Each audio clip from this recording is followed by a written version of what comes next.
Hello and welcome to Nintendo Pals Podcast, episode 98. Tonight, we're talking all sorts of news, Rabbids games, new Switches, summer games, ice cream, and Puzzle League, Micah. Panel de Pon returns. All of that and more.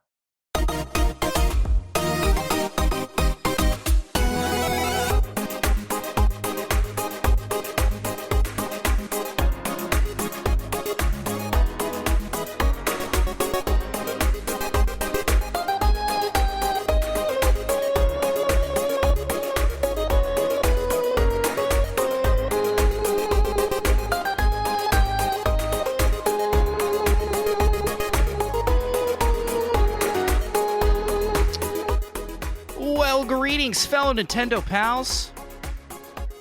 My name's Andros. I'm one of the hosts of the Nintendo Pals Podcast, the weekly show where we talk games we're playing, Nintendo news, rumors, and community-submitted questions and topics. And as I like to say, whatever else we want to talk about, because it's our show and we can do that. Crazy. And I am joined, as I am joined each and every week by fellow Nintendo pal, co-host, and all-around awesome dude, Micah. Yep.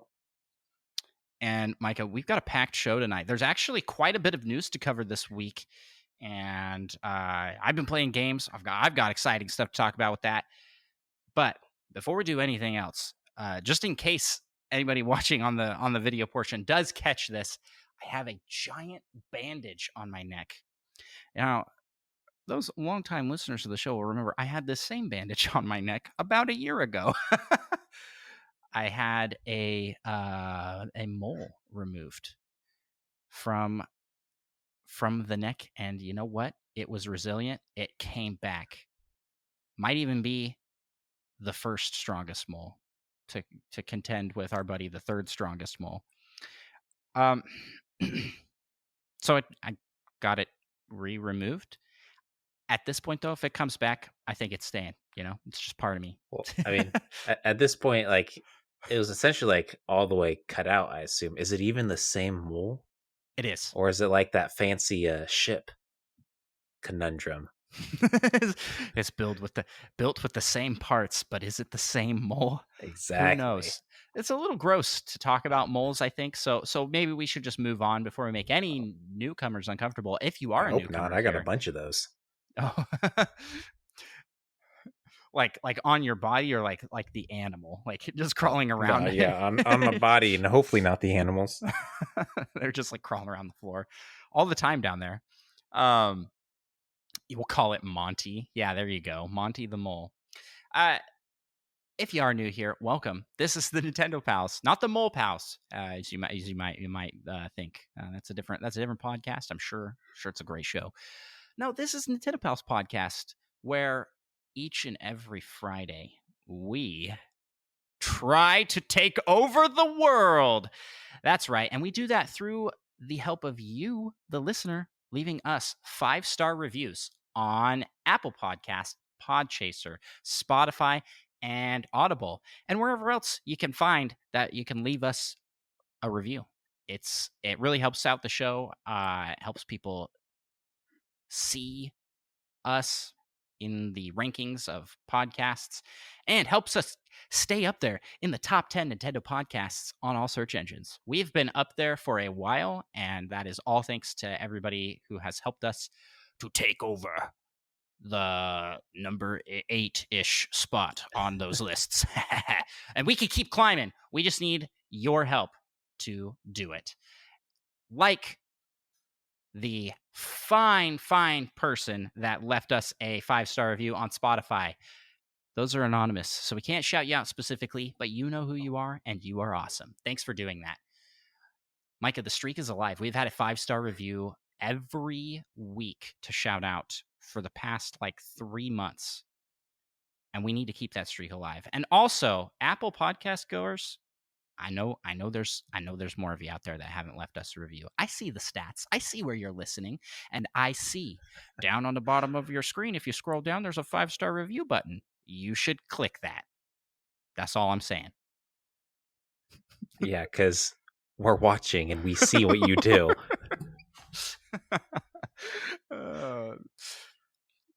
It's not like that. It's not like that. Listen, those 5-star reviews help us out a ton, and they make us feel good about ourselves. Make us feel like we're doing something worthwhile. Not that this doesn't feel worthwhile without those. We're having a good time. Just throw those 5 stars this way because it's just Just too feels kind. more worthwhile. More worthwhile. Mm-hmm. Yeah. I mean, Micah loves 5 stars. Mm-hmm.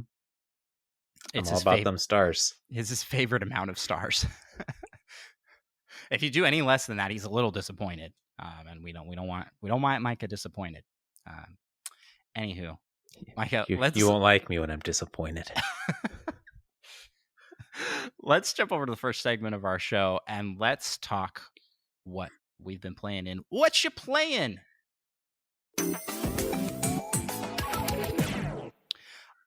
We're still using like the new sound bumper system, and I tried to hit the button and then was like, oh, I almost hit the button instead of clicking the spot that starts the sound effect. Anyway, speaking of clicking the spot that starts the sound effect, Micah, what have you been playing?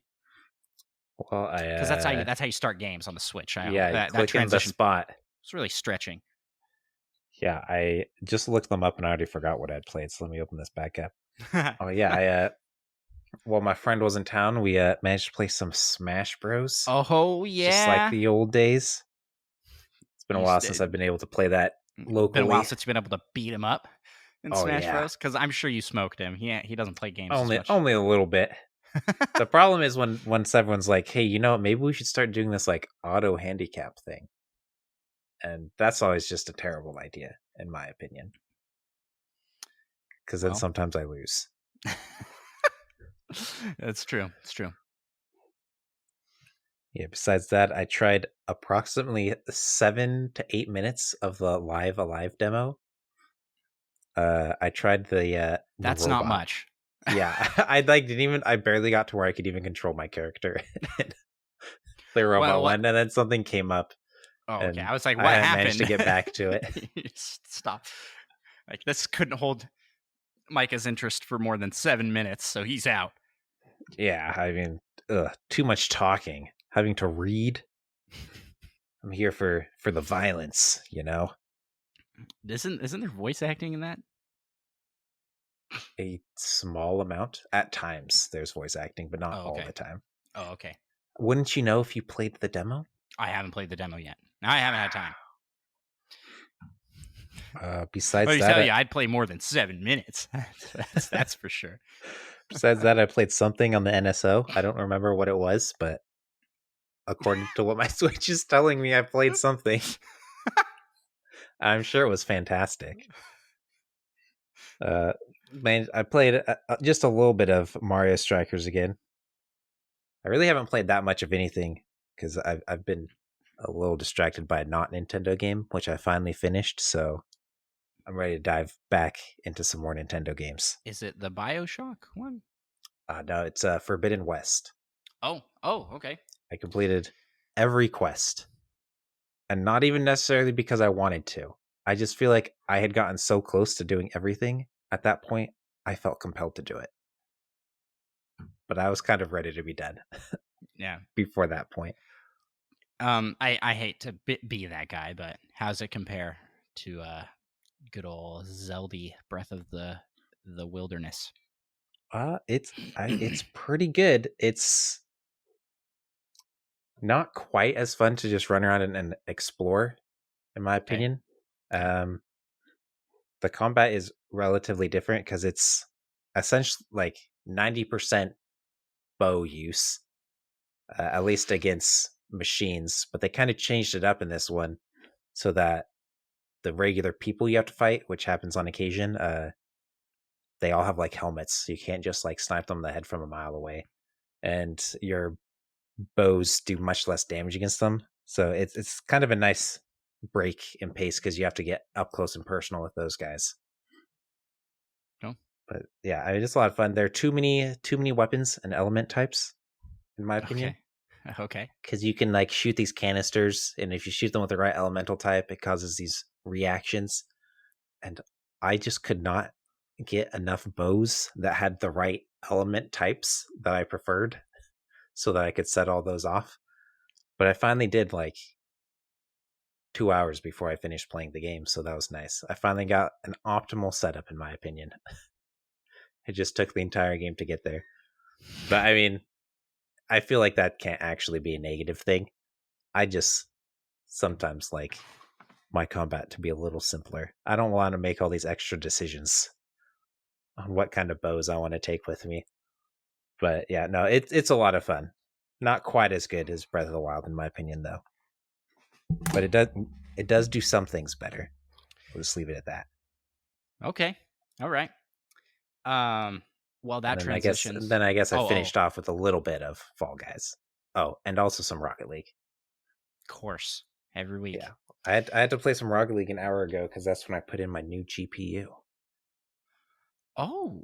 So I had to test it out just a little bit. I didn't realize you got the new GPU. How is what did you get?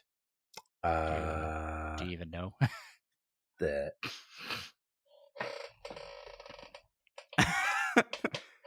yeah, the MSI 66, like the XT 6600. I asked like I would know, but I really don't. I don't know how good that is. It's better than what you had. Also, I'm assuming. AMD Radeon RX 6600. 60 Mech 2X MSI. They got a lot of like names on there. I don't know. I don't know how that compares to the stuff that I do know. Yeah, I have a GT 1660 Super, I believe, and I think you got a better graphics card than that. We were talking to our buddy, so I think it is better. Supposedly it's pretty good. I mean, it's a pretty good budget GPU. Yeah, I guess it's not any of these like 800. Well, crazy ones. Our mutual pal, who's friend of the show, Eli Bear from Barely a Gaming Podcast. Check them out. Fantastic show. He's the PC builder guy in our friend group, and so he recommended that to you, and he also recommended it to me. Unfortunately, I did not see the message until the sale had ended. So I probably would have jumped on it. Yeah, I mean, it is a pretty good deal, which reminds me, I still have to like. There's one of those like rebate things, which I've never done. Kind of a pain to get like an extra $15 off. Yeah. Yeah. Well, that's cool. Because you're going to need that for this next week. Because Micah and I. Oh, well, first off, I got to give a huge kudos and shout out to the community. Because on Twitch, our Twitch chat raised as a community 240,000 PAL points. PAL points are earned through watch time. So essentially, as you watch on Twitch, you earn points, and those points can be used to redeem prizes. Which, for those watching on Twitch right now, those are not active. They're not active during the podcast. But things like sound effects, hydrate, snack time, like stuff like that. We have one for like play the saxophone because we both have a saxophone, which is very.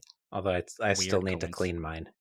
Weird coincidence that we both have that in an instrument specifically, but yeah. So you can earn your points for that, but people kept pitching towards this 240,000 point community reward. And that is a lot of points. I didn't realize because we set up our Twitch streaming about a year ago at this point, and I didn't realize. I was just like, oh, point system. Sure, I'll try this out, and I'll try this community point thing. And I didn't realize that was a lot. I just thought like I should make it kind of high, right? And I was like, turns out we didn't make it high enough. Yeah, well, I mean, it was pretty high. It took a while to get there. But the reward for hitting that goal was a 24-hour stream. So next Friday, a week from the day we're recording this, the week of when most people will be listening to this, this Friday. Come join us, Nintendo_pals on twitch.tv, because we're going to be streaming for 24 hours straight. Ugh. It's gonna be so long, but we've got some stuff planned. We've got some stuff in mind, and we're gonna need a GPU for it. That's for sure. I actually don't know if we'll need that GPU, but we might as well use it with its 6600 AM giga RAM. Close. I'm dumb. It's okay. All right. Well, let's switch gears here. I'll tell you what I've been playing, Micah. I have been playing Spelunky 2. And I've done it. You know, I've been coming here as a failure for several weeks in a row to the podcast, like, oh, I've been playing Spelunky 2, but I don't want to talk about it. I'm ready to talk about it, Micah. I'm ready to talk about how I beat the game without collecting any money and got the low scorer achievement. Was it worth it? I'm not sure. I had fun. Yeah, nah. Did you have fun? Did you have fun? Be honest with yourself. I had a good time. Can I share with you some statistics, Micah? Oh, go for it. Because you can look at your player profile and you can see how many plays you have versus how many wins and deaths. Apparently, I've only beat this game twice. I don't think it counts the multiplayer wins. It must not. So, but that also still seems low. Yeah, it also doesn't count because a lot of the time we try and go for like Hundoon and the Cosmic Ocean stuff. So we like technically got past the point where we would have beaten the game, but those don't count as wins. Yep. So those don't So help. I have played this game 3,428 times, and I have died. Excuse me, 3,000? I have died 3,410 times. My win percent ratio is 0.06%. It's so bad. How many hours have you played this game? Oh no, I don't want to. How is that possible? I don't want to check. I died a lot trying to do 105 hours? Wait, I gotta check. I've played Spelunky 2 10 hours more than you, and I've played a fourth as many games as you. Listen, I reset a lot for this stupid run. It was not my fault. It was the game's fault. Yeah, so I'm sitting at a pretty good win percentage of 0.83. So feeling pretty good about that. Yeah, that's significantly higher than my 0.06. I don't. It's so bad. What's your average time?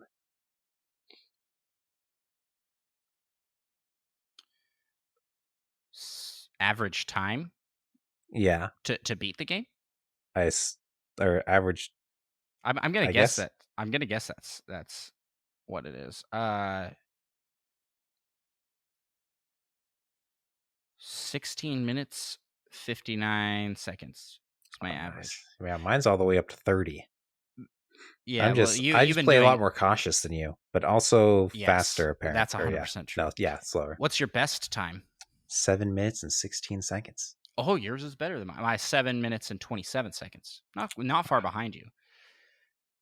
So yeah, that's one of my 2 wins. Was my below 10 minutes. That like my win ratio does not show how good quotes on that how good I am at this game. I play this game fairly.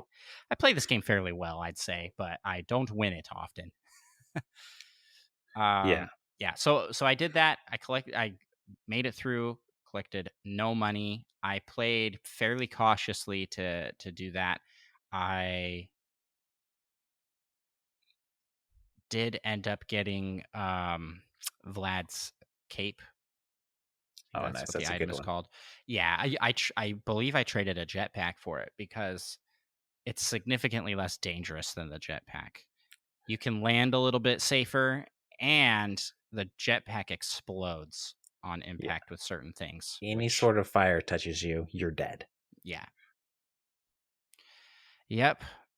And so now I'm playing it completely. Gotta get that million. Completely the opposite. Now I'm working on the millionaire run. Yeah, that's And I'm one of the trying to two determine. challenges I don't have. I'm trying to determine if I if I should really take the time to get all of the money on every single level, or if I should just focus on some of those big jackpot zones, being like the Walrus Lady's vault. Madam Tusk or something. Yeah, Madam Tusk Yeah, and you got to get the that vault and then have the ghost go through with them, all yep, the gems. and then also the gold level. Oh yeah, Wait, and then you have a those are lot of like bombs. two separate spots, aren't they? They actually might be. I think you can't hit those in the same route. I wonder which one's faster, or like which one's better for money making. Depends on how many bombs you have, probably. Yeah, that's true. That's true. Anywho, I'll figure this out and I'll keep playing through. I haven't made it past World 1 doing that challenge yet because I've been playing very risky to get certain money things, and then I'm like, ah. So yeah. Besides that, I played some Breath of the Wild this week, and I did some speed running, but it was with a twist. Every 5 minutes, I added a new HUD element to the screen. By the end of my Great Plateau escape, the screen was completely full. It took about an hour, and I mean, it was absolute chaos. But it did have the HUD from Metroid Prime, aka the best HUD of any game ever made. I gotta find, because the actual title of the game was kept track of by our buddy Spider Shan. Knights of the so with all the HUDs on it, the game became Knights of the Undertale Wild Warcraft Crossing. Okay, I just need to read this as one thing. Knights of the Undertale Wild Warcraft Crossing Prime Ultimate Silver Death's Door Fantasy Combat Evolved Royale 6. 6 from Final Fantasy. Too good. It was super fun. Be on the lookout. I'm editing that into a YouTube video right now. And besides that, I played a little bit of Fall Guys, and I really enjoy it. I think Fall Guys is really fun on the Switch. I recommend checking it out if you haven't already. And I am trying to remember what I played on Super Nintendo. NSO. Yeah, I'm having the same same thing happen I'm as not you. the only one. I believe I played some Mario. Oh no, I just opened it up to see some of the new stuff because I haven't opened it up in a while. And they had the new Kirby games on there, which when we talked about this previously, I was like, they added this Kirby game, and this Kirby game. They were already on there. They're just special versions of those Kirby games. I mean, I knew that. Yes. I don't know if we talked about this last time, but you played Pokemon Snap. Was that this last time, or was that I talked about that last week? I don't remember talking about it last week. I think I talked about it last week because it should have been the day before the podcast. It should have. Okay, well, then we won't talk about it here. But it's a great game, though. Still haven't got a chance to play that yet. And I managed to beat it in just under 2 hours. I did have to look up how to do one thing, though. What? Well, I'm not telling you. Oh, okay. I'll have to go watch Secret. the VOD. We'll have to go watch the VOD. It involved a Mankey and a button. And a Squirtle. Oh, you didn't remember that part? Nope. I remembered literally nothing. Oh, nice. So that was probably fun to play through the game brand new again. I was mostly surprised I didn't have to look up more things. And then I want to touch briefly on a game that I'm not playing right now, and I feel a little bit bad about it, but I also just want to bring it up here. Mario Strikers Battle League. I feel like it came and went for me. I'm like I have no desire to play it. I keep trying to get back into it just so I can like keep up with our team league because we've got a big league of people and there's a fair amount of people playing. But I just don't really like it. And I think that's how I've kind of always felt about Mario Strikers, if I'm being honest with myself. It's fun, but only for that like local crazy play and like not for very long. You know, I'd rather play Smash Bros or Mario Kart in a party Yeah, setting. it's much better if you're playing with people you know. I think so. I don't think this game was actually all that great for online play. I think I would have preferred the focus be on giving it more stuff to do local because it felt like they put all the focus into online, and it's just I just don't I'm struggling to get into it.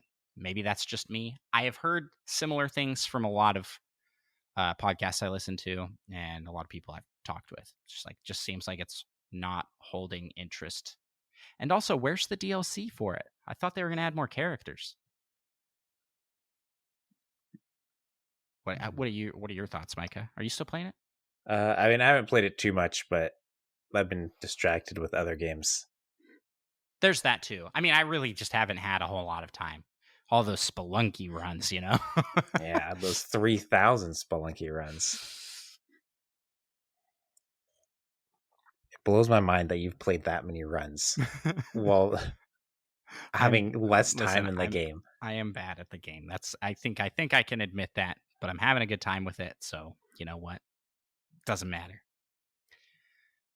So that is how I feel about it. Mario Strikers Battle League. I just I was a defender of it at first, but I feel like it really wasn't worth it.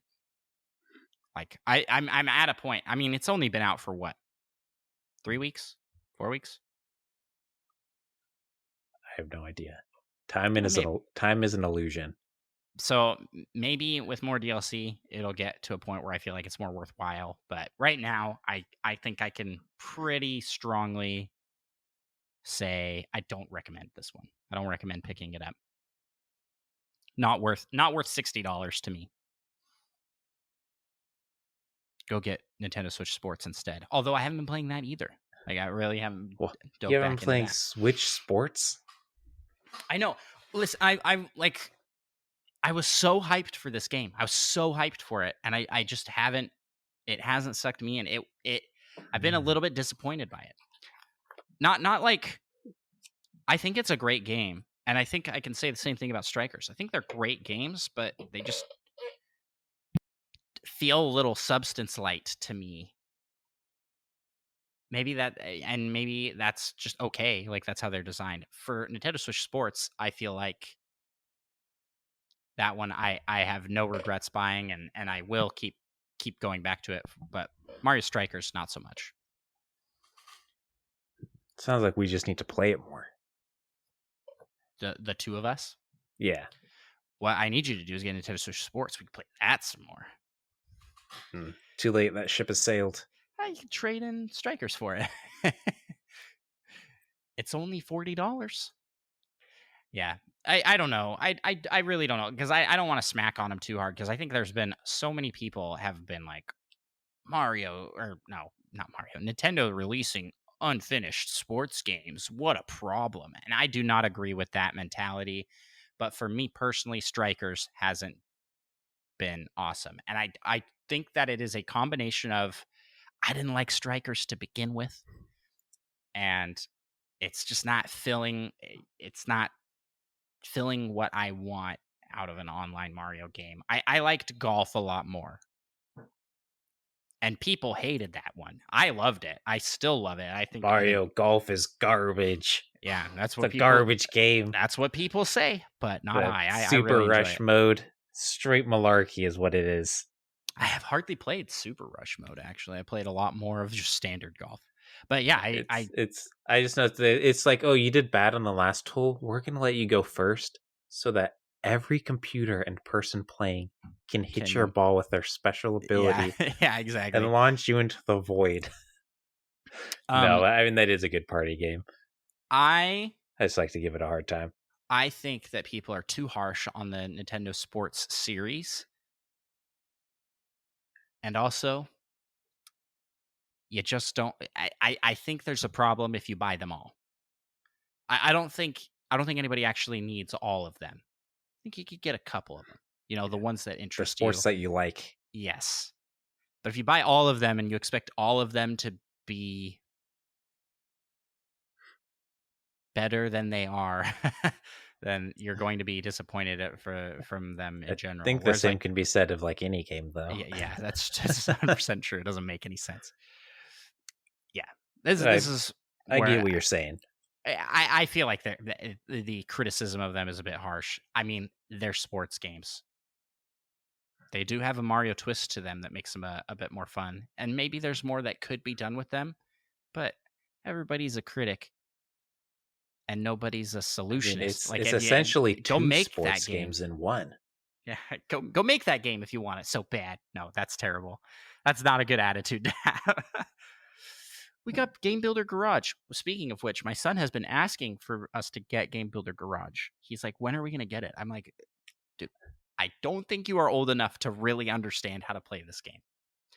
And he's like, oh, I really want it. I'm like, all right. So I think we are going to end up getting it for him. And he's going to be just like everybody else with these Mario games. He's going to be disappointed when it doesn't fulfill his dream. Or he's going to love it. And he's going to become a game developer, and he will make Mario Golf. That's super good. I you know, I've kind of dabbled around, kind of rambled on this a bit. I don't want to be misunderstood here. I think that the Mario sports games are good. I think they get a lot of harsh criticism, but for me, Mario Strikers is not landing. So I don't recommend that one currently. Hopefully with like more DLC, they add a little bit more to it. Feels a little bit more full. I have a bit of buyer's remorse for that. And there's very few games that I bought on my Switch that I regret buying this. Do you have any games that you regret buying? Going off on a tangent here. Particularly, I don't buy that many games comparatively. So you don't regret. I savor every game. Except a little bit of, I guess, what was it? Hypercharged Unboxed? Yep. Was it? Hypercharged Unboxed. I've heard that they've since been updating it and made it a lot better. It was a little bit buggy at first. Seemed like maybe we should revisit that so we can feel a little bit less bad about our purchase of that. Because I mean, I still enjoyed it. I thought it was fun. You enjoyed it more than I did, and I had to convince you to get it. You did, and I hated it. I was like, this game is not what I wanted. I expected completely different things than what it delivered. Because you're expecting Sarge's Heroes garbage controls. This game actually had decent controls. No, I was expecting Sarge's Heroes aesthetic, which it sort of has, and like world and variety, and there really wasn't. I mean, it's a wave defender game. Yeah. And it's an okay one, at least at the time. So I can't say what it's like now because it's been updated. But, I mean, I definitely regretted buying it when we bought it. Yeah. And I think you should give it a try sometime, though. I am feeling about halfway as regretful about Strikers right now as I was for that. And I was pretty regretful for that one. But other than that, I mean, I don't think I've ever regretted purchasing anything. Speaking of, I purchased some games this week, Micah. Not on Switch. Trader. Yeah, it is crazy. I am a trader. I bought for the first time ever. I'm gonna preface this. Was your other one a gift? Like, for the first time ever, I bought Skyrim on my PC, and there's a reason for that. Skyrim Together is a mod that has just jumped. Skyrim Together Reborn 1.0 just launched, and Micah and I are going to try it out. Don't you have Skyrim on your Switch, though? I don't. I was borrowing that from Eli and Morgan. Yeah. Yeah, well, I've been actually still have never bought Skyrim. Yeah, I am looking to find it on Switch because I really enjoyed playing through it on Switch. I really did. I had a blast with it. But I'm excited to play through it with some of the mod capabilities. I think that will be fun. Question is there friendly fire? Probably a setting where you can do that. Good. We could play Skyrim where like one of us tries to beat the game while the other person is hunting them down. I just being the hunter. Yeah, of course you do. Because I'm not good enough to not be the hunter. I'm not good enough to not be the hunter either. It's been a while since I played Skyrim. Yeah, you know what game did that? Perfect Dark for their N64. It's a popular like video thing. Like Dream does it for Minecraft. If you recall those videos, the Minecraft Manhunt. If you know what we should do that in? Breath of the Wild. When that multiplayer mod becomes publicly available, I'd play that with you. You hunt me down in Breath of the Wild. I don't know how well that'd work.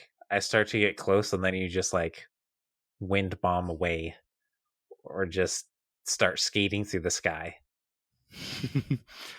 As I watch, just use zip away like, oh, okay, bye. Yep. That's why I'm okay doing that one. Because I can win. What we need is some Metroid Dread. And I could be an Emmy. That would be so fun. And like you control an Emmy in Metroid Dread. Or it's like that mode in Zombie U where you can like place them. Yeah, you place the zombies. So someone has like a map and they get to like place stuff while the other person is playing Metroid. We need more games like that. We really do.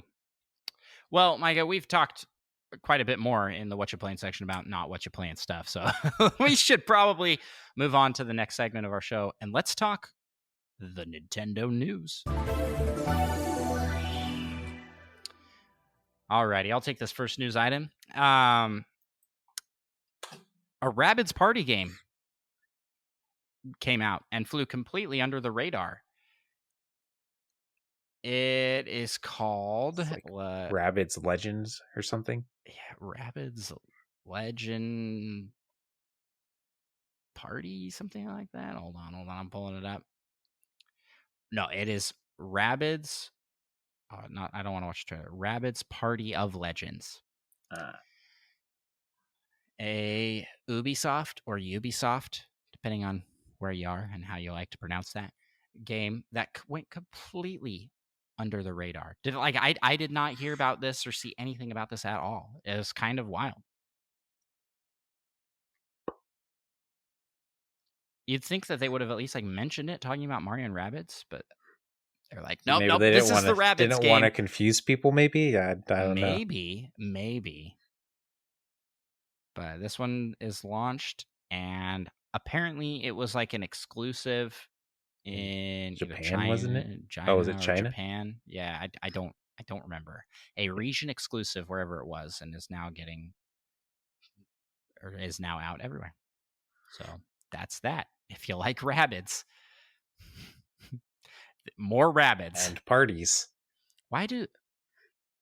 So Ubisoft had like Rayman. That's where Rabbids originated. In Rayman Raving Rabbids, right? Why did they like go all in on the Rabbids and completely ditch Rayman? Because Rayman's a nerd. Not as good as Plock, that's for sure.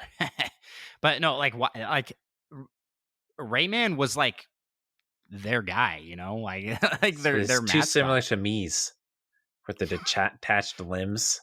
And as we all know, Mies are what killed the Wii U. They don't want the same thing happening. He existed long before the Mies. Anyways, it's weird.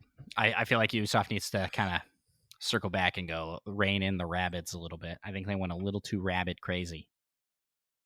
Yeah, but then we got these great Mario and Rabbids games. True. Yep. And moving on. Yeah, good transition. I just wait. Listen, I'm just waiting, making Micah read some of these. My favorite transition is just say I'm transitioning to something else. All right, well, I'm transitioning to the next news point. Yeah. Grade A transition right there. Nintendo Japan announced a repair warranty service. I can't repair your transition. Yes. Can't fix what ain't broke. Nintendo Japan announced a warranty service. This is interesting. So it's like through Nintendo, you pay like $2 a month and you can send your thing in to get repaired. I was listening to Nintendo Dads today, and Jesse Waldeck was like, there's no way that this will come to the US. And I tend to agree with him. I don't think this will be a US thing. It's just a huge, huge audience and market here. Too many Butterfingers in the US. That'd be a lot of repairs. I don't think there's any way they could make that a business that, I don't want to say profitable. I feel like they would just lose a lot of money on it, because warranty businesses aren't exactly supposed to be designed to be profitable. That's not good for the customer. But what I mean is, like, they would just lose a lot of money filling in those services. Whereas I think in Japan they will not have as much of that. But it's all inclusive. If you got drift, you live in Japan, send it in. Although, didn't they already do that for drift? I don't know if they still are doing the free repairs for drift. I don't. But you know what they are doing, Micah? A transition to the next news item? They're doing they are giving us a free game trial of Mario and Rabbids Kingdoms Battle. We should have started with this. We had an easy go. It seemed kind of weird to then start with Rabbids, move to something else, and then come back to Rabbids. Come back to Rabbids, but that's, I mean, just like Ubisoft, we always come back to the Rabbids for some reason. Yeah, so you can play the original Mario plus Rabbids Kingdom Battle in prepping for Mario and Rabbids Sparks of Hope coming in October. And that game trial is going from the 6th to the 12th, so it'll be wrapping up soon by the time this episode airs. So give it a shot. I mean, it's not a long game if you're cruising through.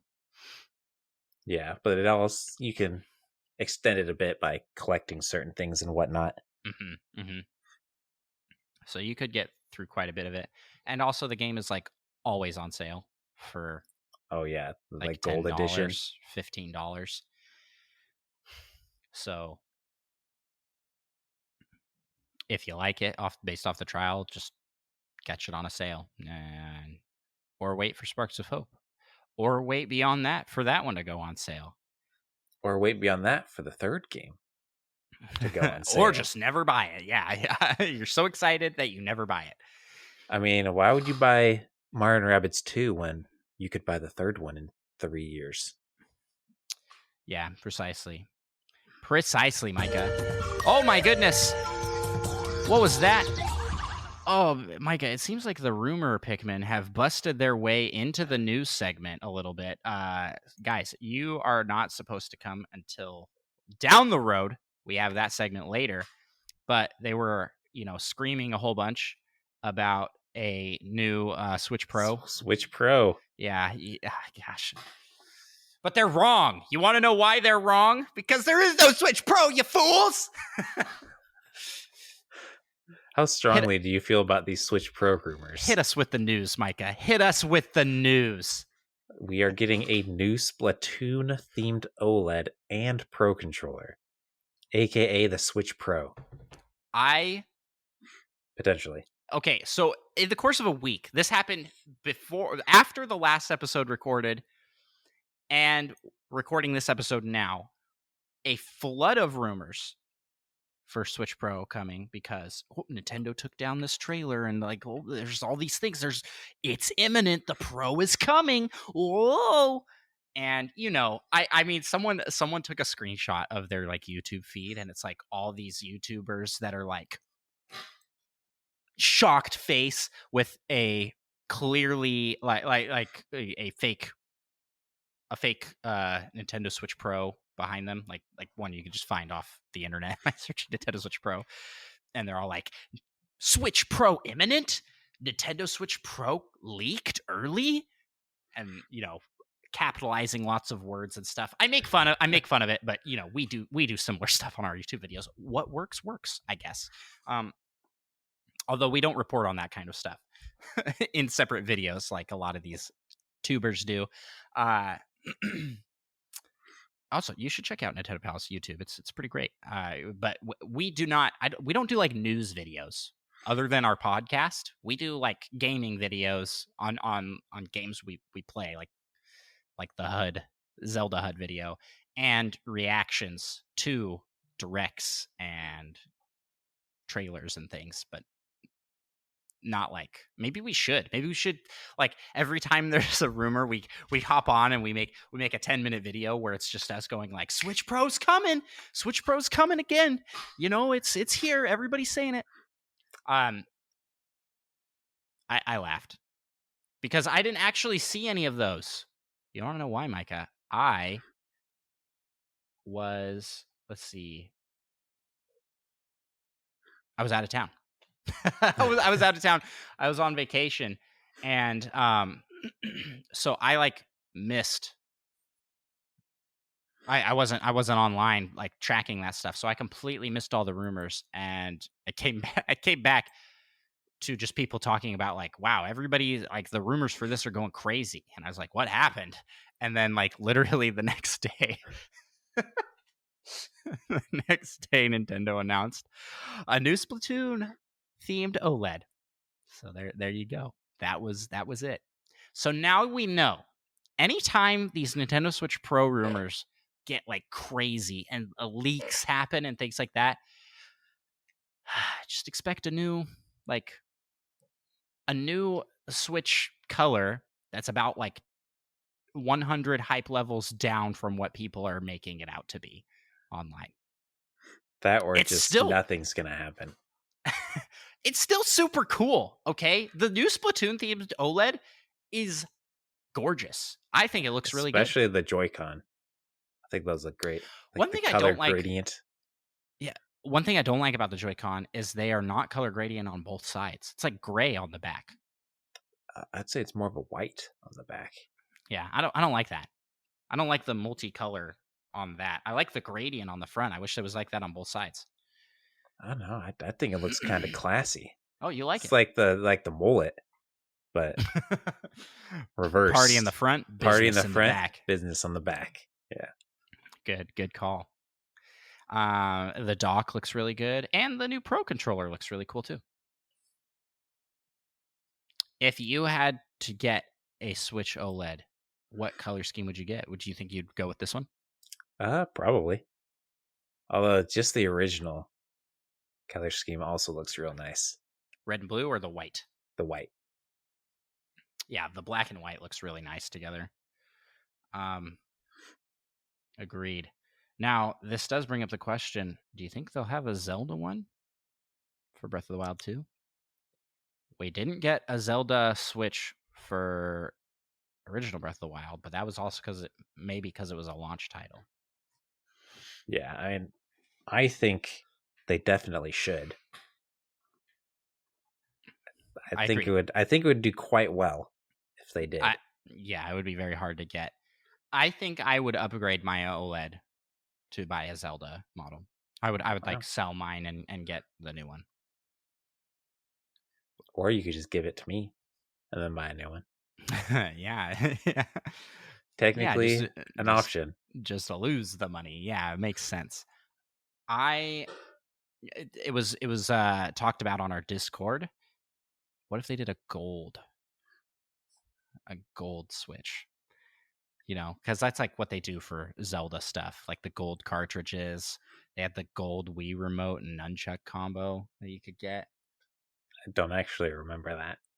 Oh man, I can just picture that being super cool on like gold Joy-Cons on either side. And they had like the Monster Hunter, which those kind of had like the gold decals, didn't they? Yeah, it would probably be more like the Wii U, which was just the black Wii U, but it had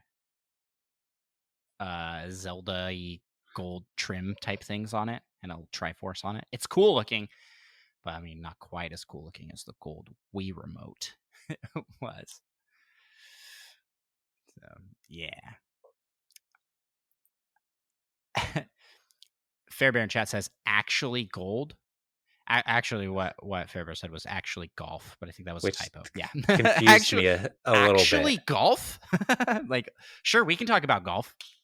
You like golf, Micah? Have you ever played golf in real life? Actually, we have. You and I did. Yeah, in my backyard. One time. Yeah. I broke one of your golf clubs. Yeah. On what was potentially the greatest swing I've ever had in my life. That's true. I hit only ball. There was no ground. Yeah, I don't even know how that happened. Like it felt like that swing just felt so right, and it just felt so good. And then the head of the golf club just shot off with the ball. So back to the Wii remote being actually gold. Now there was an actual gold-plated Wii remote and Wii that was made as a gift for special promo for the Queen of England. So that does exist. But no, I'm talking about like I'd want real gold. Gold colored. Yeah, I don't know. I don't know what I'd want.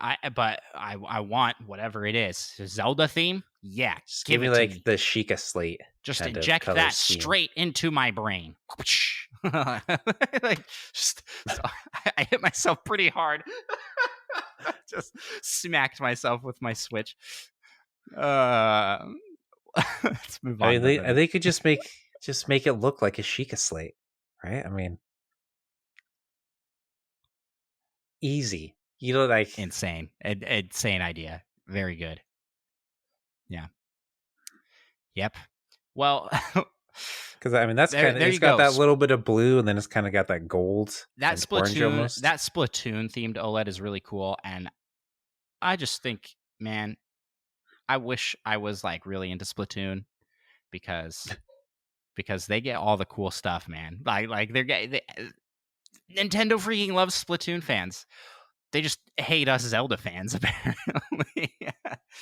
That's not true. We get Zelda games like every year. But 2 Splatoon games on one system that are really good looking, like I just feel like,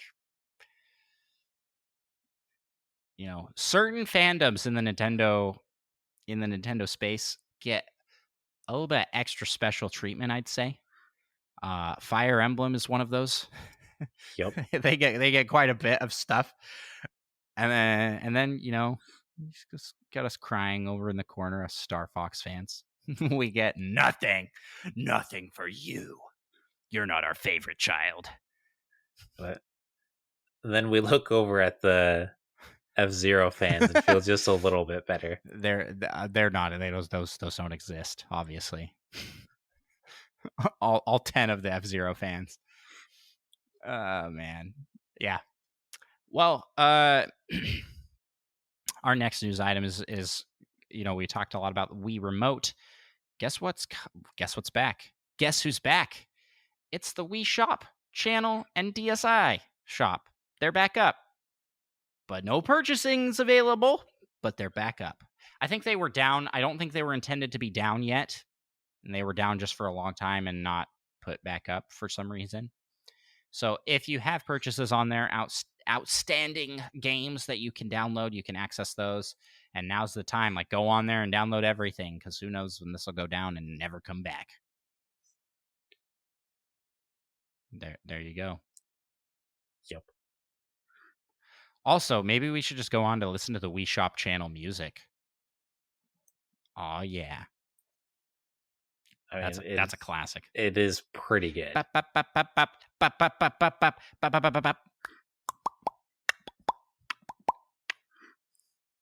I'll spare you guys me singing the rest of it. I was hoping you just keep going. Oh, okay. You can keep with the next news item. I'll just keep going here.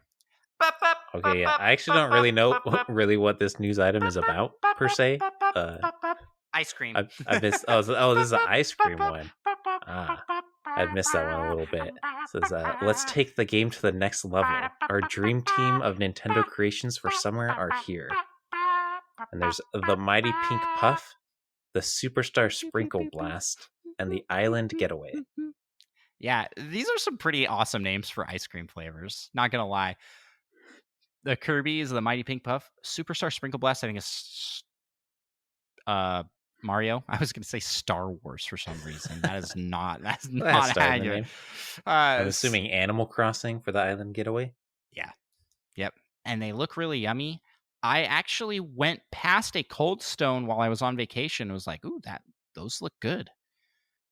Did you get them? I should have. I didn't think they were. But I just didn't. I was on vacation. I already spent a lot of money, so I was like, I'm not gonna spend more on ice cream. Also, I wish that these like gave something. You know, like last time they did a Cold Stone promo, you like could redeem the code to get stuff. I wish these ice cream things came with some in-game rewards. Like, you know, I don't know, like a free Cold Stone ice cream cup for your Animal Crossing island, or like you could put it in to get some extra points in Kirby and the Forgotten Land, and nothing with Mario Party because they don't support that game post launch ever. They just add a new character and you're just an ice cream cone. That would be really awesome. Way too awesome.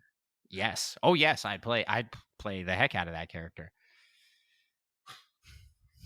You could get a nice little ice cream hat for your character. It just puts it on. No. What it does is it just attaches an ice cream cone to their hand, and they're just holding it the whole time. Just at all times. Mm-hmm. Like when Nintendo sells out. That's for sure.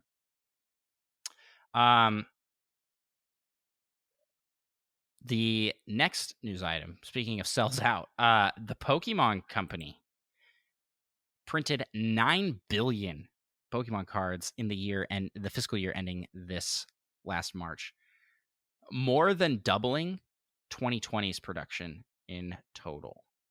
And 30% of all Pokemon cards ever have been printed in the past 2 years. That's crazy. Insanity.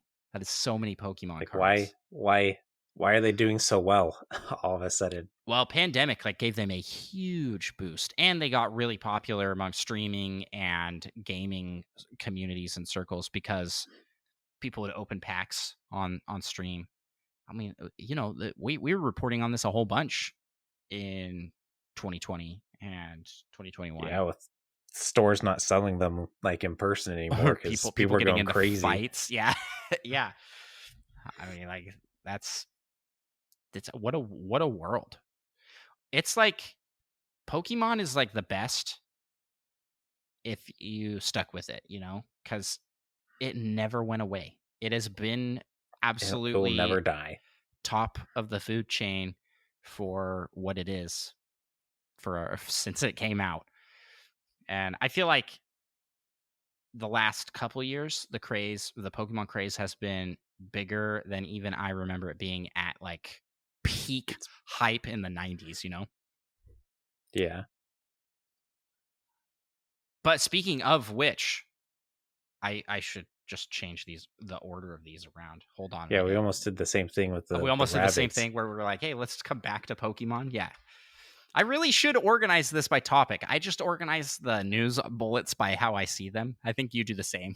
We just kind of like slap them in there. Oh no, you spend you. Oh yeah, okay. Of course. Oh okay. Every time. All right. Put my heart and soul into the ordering of the news items. So speaking of Pokemon, next news item read by Micah. We're so professional. I love it. Pokemon Puzzle League on the Nintendo 64, NSO Online Japan gets custom Robo 1 and 2. Oh, yes. Yes. This should have potentially been 2 news bullets. Okay, so first, I feel like I read this real weird. First, July 15th, Pokemon Puzzle League for the N64 is coming. And for those that do not know, Panel de Pon, my favorite puzzle game, or Tetris Attack, depending on where or how you played it. This is the sequel to the sequel series to Panel de Pon. Like it's the same puzzle mechanics, just with the Pokemon aesthetic. So it's paneled upon with 90s Pokemon energy. Sign me up! That sounds awesome. Yeah, I don't haven't think actually I played will. this before. I haven't played this before, and I am so hyped for this to come out. I will be I playing a ton. I don't think I'll be able to play it any after playing Paneled Upon so much that one night. Just so I could beat it before you on the hardest hidden difficulty, which is just so unfair. That difficulty is so dumb. Just the worst things happen to you. Infrendo in chat says, "I like this skin better." I think I probably will as well. The trailer for it, I mean, it showed like they have like an actual anime clip where they're talking to Professor Oak, and he's like, "You've been invited to join the Pokemon Puzzle League." And so Pikachu and Ash are like, "Oh boy!" And they go, and one of the enemies you fight is James in a dress, which I thought was It's that's good, on point on point. for We Pokemon. gotta have it. I hope they have all the voice actors and it's just over the top and goofy. If not, it's paneled upon, man. I don't care what it looks like or has. It's gonna be great. I'm very excited. I'm so excited. I wish I could have like recorded my reaction to finding out this was coming out. Like this would have been fun in a direct. Like I would have just lost my mind. I'm like, yes, yes. Not as much And I would as have other groaned things. internally. Typical reactions to things I enjoy. Oh, and lastly, but certainly not leastly, especially money-wise, For reals. the king of the Koopas is coming to the world of Lego with a Bowser Lego Mario thing. It's a Bowser. You can build Bowser. He's Out of Lego. out of Lego. Z. And it's not to scale with like the Lego Mario toys. Just want to make that clear. It's I don't also know. not life scale either. I don't Quite a think bit it's smaller. It may be compatible with Lego Mario in some way. I think most of the Lego sets are. They have like a QR code. If you put them on, they'll do like weird sound effect type stuff. We'll see. This chonky boy costs $270 US. And yeah, for that price, he is not nearly as big as I thought he would be. And granted, it's still pretty big for Here's the a thing. Lego person. Legos are expensive. They are. I mean, you go and you look at how much Lego sets cost. They are pricey. Oh, okay. Monkey Thunder coming in chat. Thank you for the correction. Bowser is compatible. They showed it off in the video. Oh, it's got movement and everything. Okay. So it does function with the Lego Mario and Lego Luigi. It just seems like he will be significantly bigger than them. Maybe I should have watched the full trailer. I just saw the pictures. I didn't look at the trailer. My bad. What kind of research do we do here? What is wrong with me? Yeah, wow, I can't believe you didn't research this more. Yeah, how dare I? Me, only me. Here's the thing. I think Lego has gotten a little bit too big for its britches. All right? They are way overcharging. I For mean, what they're these things are. plastic. How much? This probably costs them like $7 to make. Yes. Okay. So I posted this on Twitter. I was like, because Sean Capri, friend of the show, was like, "Let's go." He's pretty hyped for this, and I was like, "Yeah, you're hyped, but I don't think you're gonna get this. This thing costs as much as a Switch, essentially. Like you can buy this Bowser, or you can buy a Switch." And he's like, "Well, it's not made of cardboard." And someone responded, I think it was Bronson, another friend of the show, was like, "Well, it's made of plastic." And Sean's like, "Yeah, so it costs more." I was like, no, that's not. Plastic is not expensive to produce. I don't think it's that expensive to produce. I really don't. I feel like Lego is really leaning heavy on their brand. Similar, this is hypocritical because this is similar to what Nintendo does with their IP. They do not discount at all their games. Yeah, But apparently plastic costs about $1 or a little less per pound. how much does this Bowser weigh? not 270 pounds. Yeah, that's for sure. Oh man, it's just like, who is this for? Because Bowser as a character, this is like for the collectors, right? Because no parent's gonna buy their kid a $270 Lego set. I mean, there obviously will be, but like that's just not accessible to the average consumer. The average Mario player is not going to buy this. And I just feel like there's a missed opportunity here. The Lego Mario set is pushing it on cost. I want to say they're like $60, $70 for the Lego Marios. I'm going to look that up on the side here. Yeah, I mean, like, even that seems like a lot. That's even got some $50. It's got some fancy technology in there. Yeah. So I was right. It's about $60. And I mean, we got Mario as a gift. Our son got that for Christmas, and we bought with Christmas money Luigi so that my daughter could have one too. And she was playing with it today. Actually, right here. You're ready to see this horrifying nightmare? Because they've ripped all of the body parts off of Luigi. Missing a little bit of something there. He's still alive. Oh, he's registering as on fire.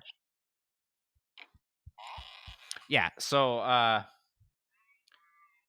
just feel like this Bowser's too expensive. That's my opinion. I think Lego has gotten a little bit out of hand. Like it does not cost us much to produce. This should be like half this price. And even that seems kind of pricey. It's decently sized, but it's not huge. It's way smaller than you think it would be for $300. Yeah, I mean, it does look like it. I can't quite tell. There's like some custom pieces that might only work for this creation. But even like Lego sets that just use like the generic pieces that fit for everything are still really expensive. Yeah. I don't like this. I don't like this price. That price is too high. It's too high. That's how I feel about it. But I think it's cool looking. Ninfredo says that the Optimus Prime is about the same price. Like the actual Optimus Prime. Is he like life size? Life size Optimus Prime Lego set. Yeah, but does it turn into a real drivable car? I don't know. Like there are some very expensive Lego sets. I think one of the most expensive is you do like, there's the Titanic. Isn't there's like the big Death Star, the big ship. I don't think it's the Death Star. I think it's actually the Star Destroyer, the big destroyer pizza shape. The biggest ones. Those are like really pricey, like a couple $1,000 for sure. Anyways, that's the news this week. So, Micah, what do you say we jump to the next segment of our show and let's talk in the rumor mill? All right, these rumor Pikmin busted in earlier, but we're back and things are in order. We blew the whistle, and they're all gathered up to dish us up some tasty rumor fruit. I don't know why we started this whole rumor mill and Pikmin side story that we have going here at Nintendo Pals, but I love it. Pikmin are awesome. You can take this first one, Micah. Oh yeah, Inscription has been rated for the PS4 in Australia, and there's hopes that it will be coming to other consoles as well. Yes, Inscription, which I've heard a lot about but don't know much about. Yeah, I mean, I've heard about this game as of approximately 2 hours ago, and my expectations are very high. So I don't know much about it other than it was really well liked by the people. Yeah, it's very highly rated. Yeah. What is it? Did you look into what it is at all? Of course I did. Did you not? I did not. It's a kind computer of like a game, and it's like a roguelike deck building game. Developed by Oh. Daniel Mullins, I believe. Oh, now that I'm looking at screenshots of it, I did see this one. So And guess what? It's also published by Devolver Digital, one of my this favorite is one publishers. where like you're playing a card game, but like in this like really creepy space, and there's like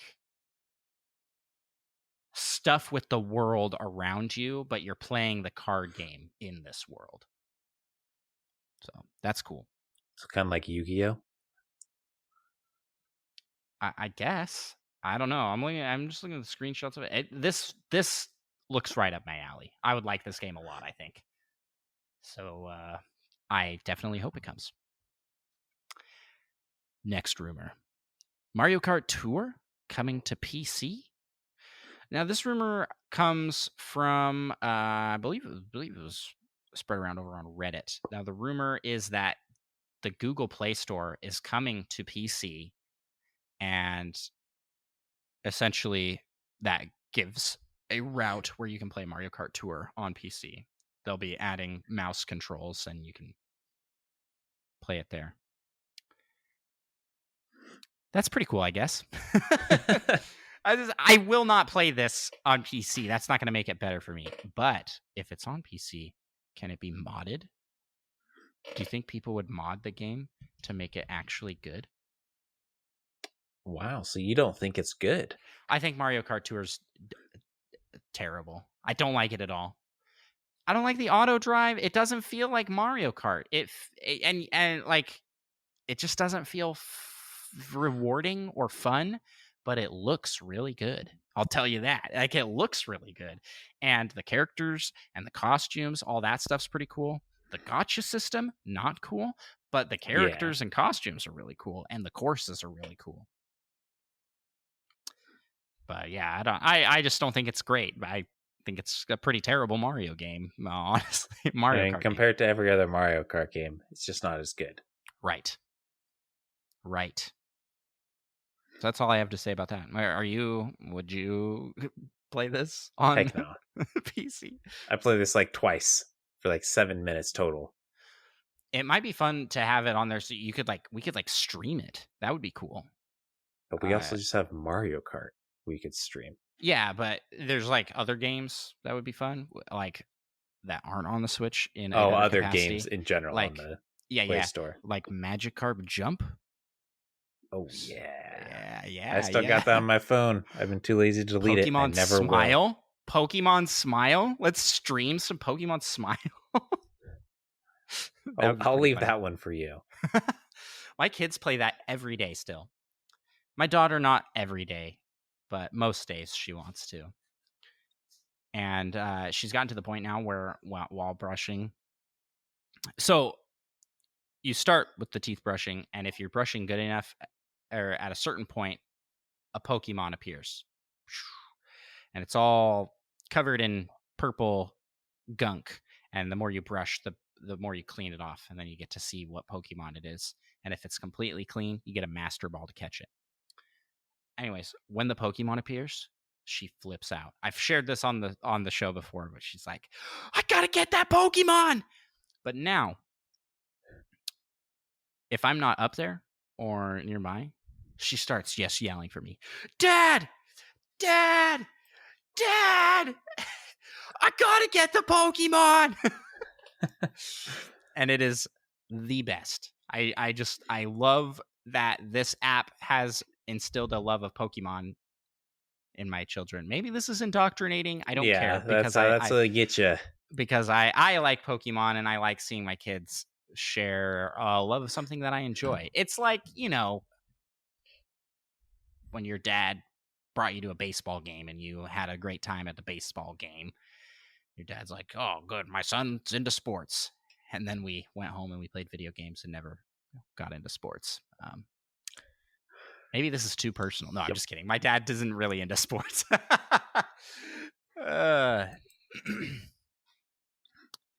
Micah's dad, he does like sports, actually, quite a bit. I think he doesn't watch sports as much as he used to. Oh, really? Oh, the last couple of years, yeah. He's too busy playing the pickleball now. Exactly, playing the sports. Random tangents this episode, all over the place. Yeah, for real though. You could take this last rumor, and then we can jump over to the community corner. Let's get this moving. We got to get to the community corner. Yeah. Best Buy may potentially have leaked Nickelodeon Kart Racers 3 Slime Speedway. Speaking which of is a kart game we've all been waiting for. Speaking of kart games that I'm not playing. Question is, do you think this is better or worse than Mario Kart Tour? I think this is probably better. Which is saying something. Which is really an insult to Mario Kart Tour. I don't know. Like, what's funny is I didn't know there was a second one. I guess I did know there was a second one. I feel like I've seen like the first one like just came out or something. Am I crazy? Why? I think you're maybe I'm thinking of the second one. Yeah. Why are all these IP kart racers so terrible? Even the Sonic one, which I've heard is decent. There's also like the Disney one that's coming out soon, right? The free to play one. Maybe. I don't remember what it's called. What about back in the day, Diddy Kong Racing? That was awesome. But that's not coming back. She ain't coming back, Myra. It's my divinity. My divinity quote of the day for you, Micah. Yeah, so there you go. Best Buy put up that this is like a listing for this. So Monkey Thunder points out that Switch has gotten 3 Nickelodeon kart racers before it got a new Mario Kart. That's because they're busy porting Tour to the computer. They don't have time to put out new courses and stuff.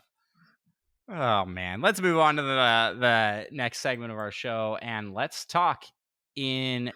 This is the part of the show that is led with community submitted questions and topics. That's the community corner.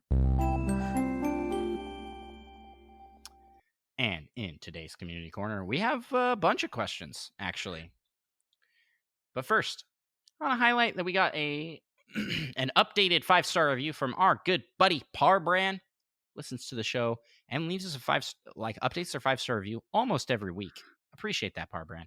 I don't always see those because it looks like I can see Apple updates because I can like see that the old one is gone, but it takes a bit for the new one to pop up. So those don't always come on in time. So sorry if we missed those, Parbrand. But says, hey, Andros and Micah. On the 4th of July, I got the graphic novel Wings of Fire, Book 5. It's so awesome. I'm reading it in my quest to get all Wings of Fire graphic novel books. Cannot wait to read them all. Okay, so I was going to ask you, Micah, have you ever read graphic novels? What are your thoughts on them? I have read like one, and it was White Sands. Oh, you read the Brandon Sanderson one? But yeah, I was going to say that's what I was going to ask you about that one. And I even read it for the first part of it. They had because originally he planned it to not be a graphic novel, so he kind of had like just a regular written version that you could also read. And not gonna lie, I kind of liked that more. I did really enjoy some of the imagery from the graphic novel, so that was really cool. But it might be because you read it first. Like if you had read the graphic novel version first, maybe you would have liked it more. I think I looked at the graphic novel version first, actually. Oh, okay. I don't know. I just have an easier time fully understanding what's happening when I'm reading it compared to like looking at the graphic novel version, because they're just like still images that sometimes don't fully convey what's happening to me. I have read a fair share. My little brother was super into manga. I don't know if that really counts as I'd say that's graphic novel. He was super into manga specifically for games. So I've read through most of the Zelda Well, no, not really most of. A portion of the Zelda mangas. Interesting portrayal. I don't like that Link talks in it, and they make him slightly emotional in some of those. And I'm just like, I don't Yeah, like he's this. been holding in his emotions for so long. I don't like it. Just I don't like the let him portrayal. be a little But they emotional. are cool. They are cool. And then there's the Pokemon ones, which I think those ones are really fun. Those are good. And then I'm trying to think of anything I've read even remotely recently, graphic novel wise. I don't think so. I'm not opposed to it, but just who has time for reading, you know? So you do even less reading Yeah, this way. because They're you're looking at essentially picture pictures. books for grown-ups. Yeah, yeah. Hopefully I didn't just offend like a whole bunch of people there. How dare you? They're not for grown-ups. They're for children. They're You for offended someone that thought that. everyone, Yeah, they're for everyone. depending on the book.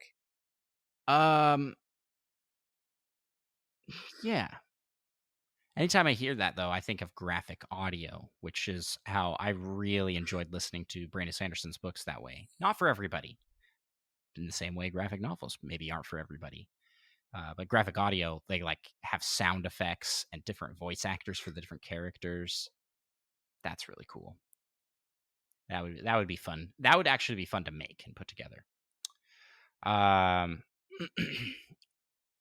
Parbrand also has another game recommendation for us. Check out Brawl Stars.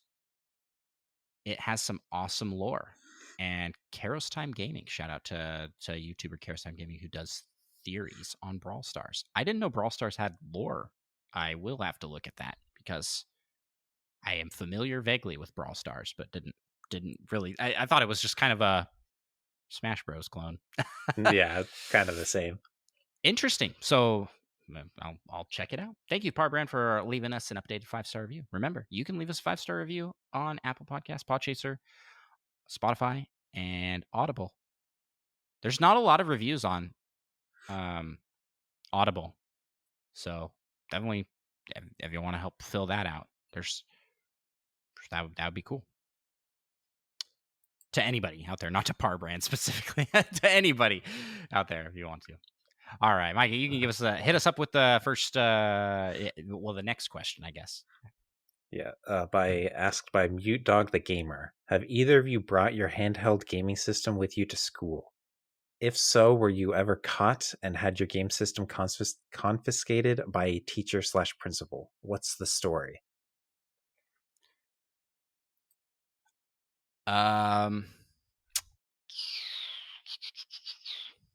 Oh, I'm seeing in chat. I'm catching up on chat here. Fairbear hates graphic audio. She had a bad experience. I think you listened to the wrong I know one. the exact I know the experience. exact experience. Yeah. Yeah. It was a goofy spot in a book.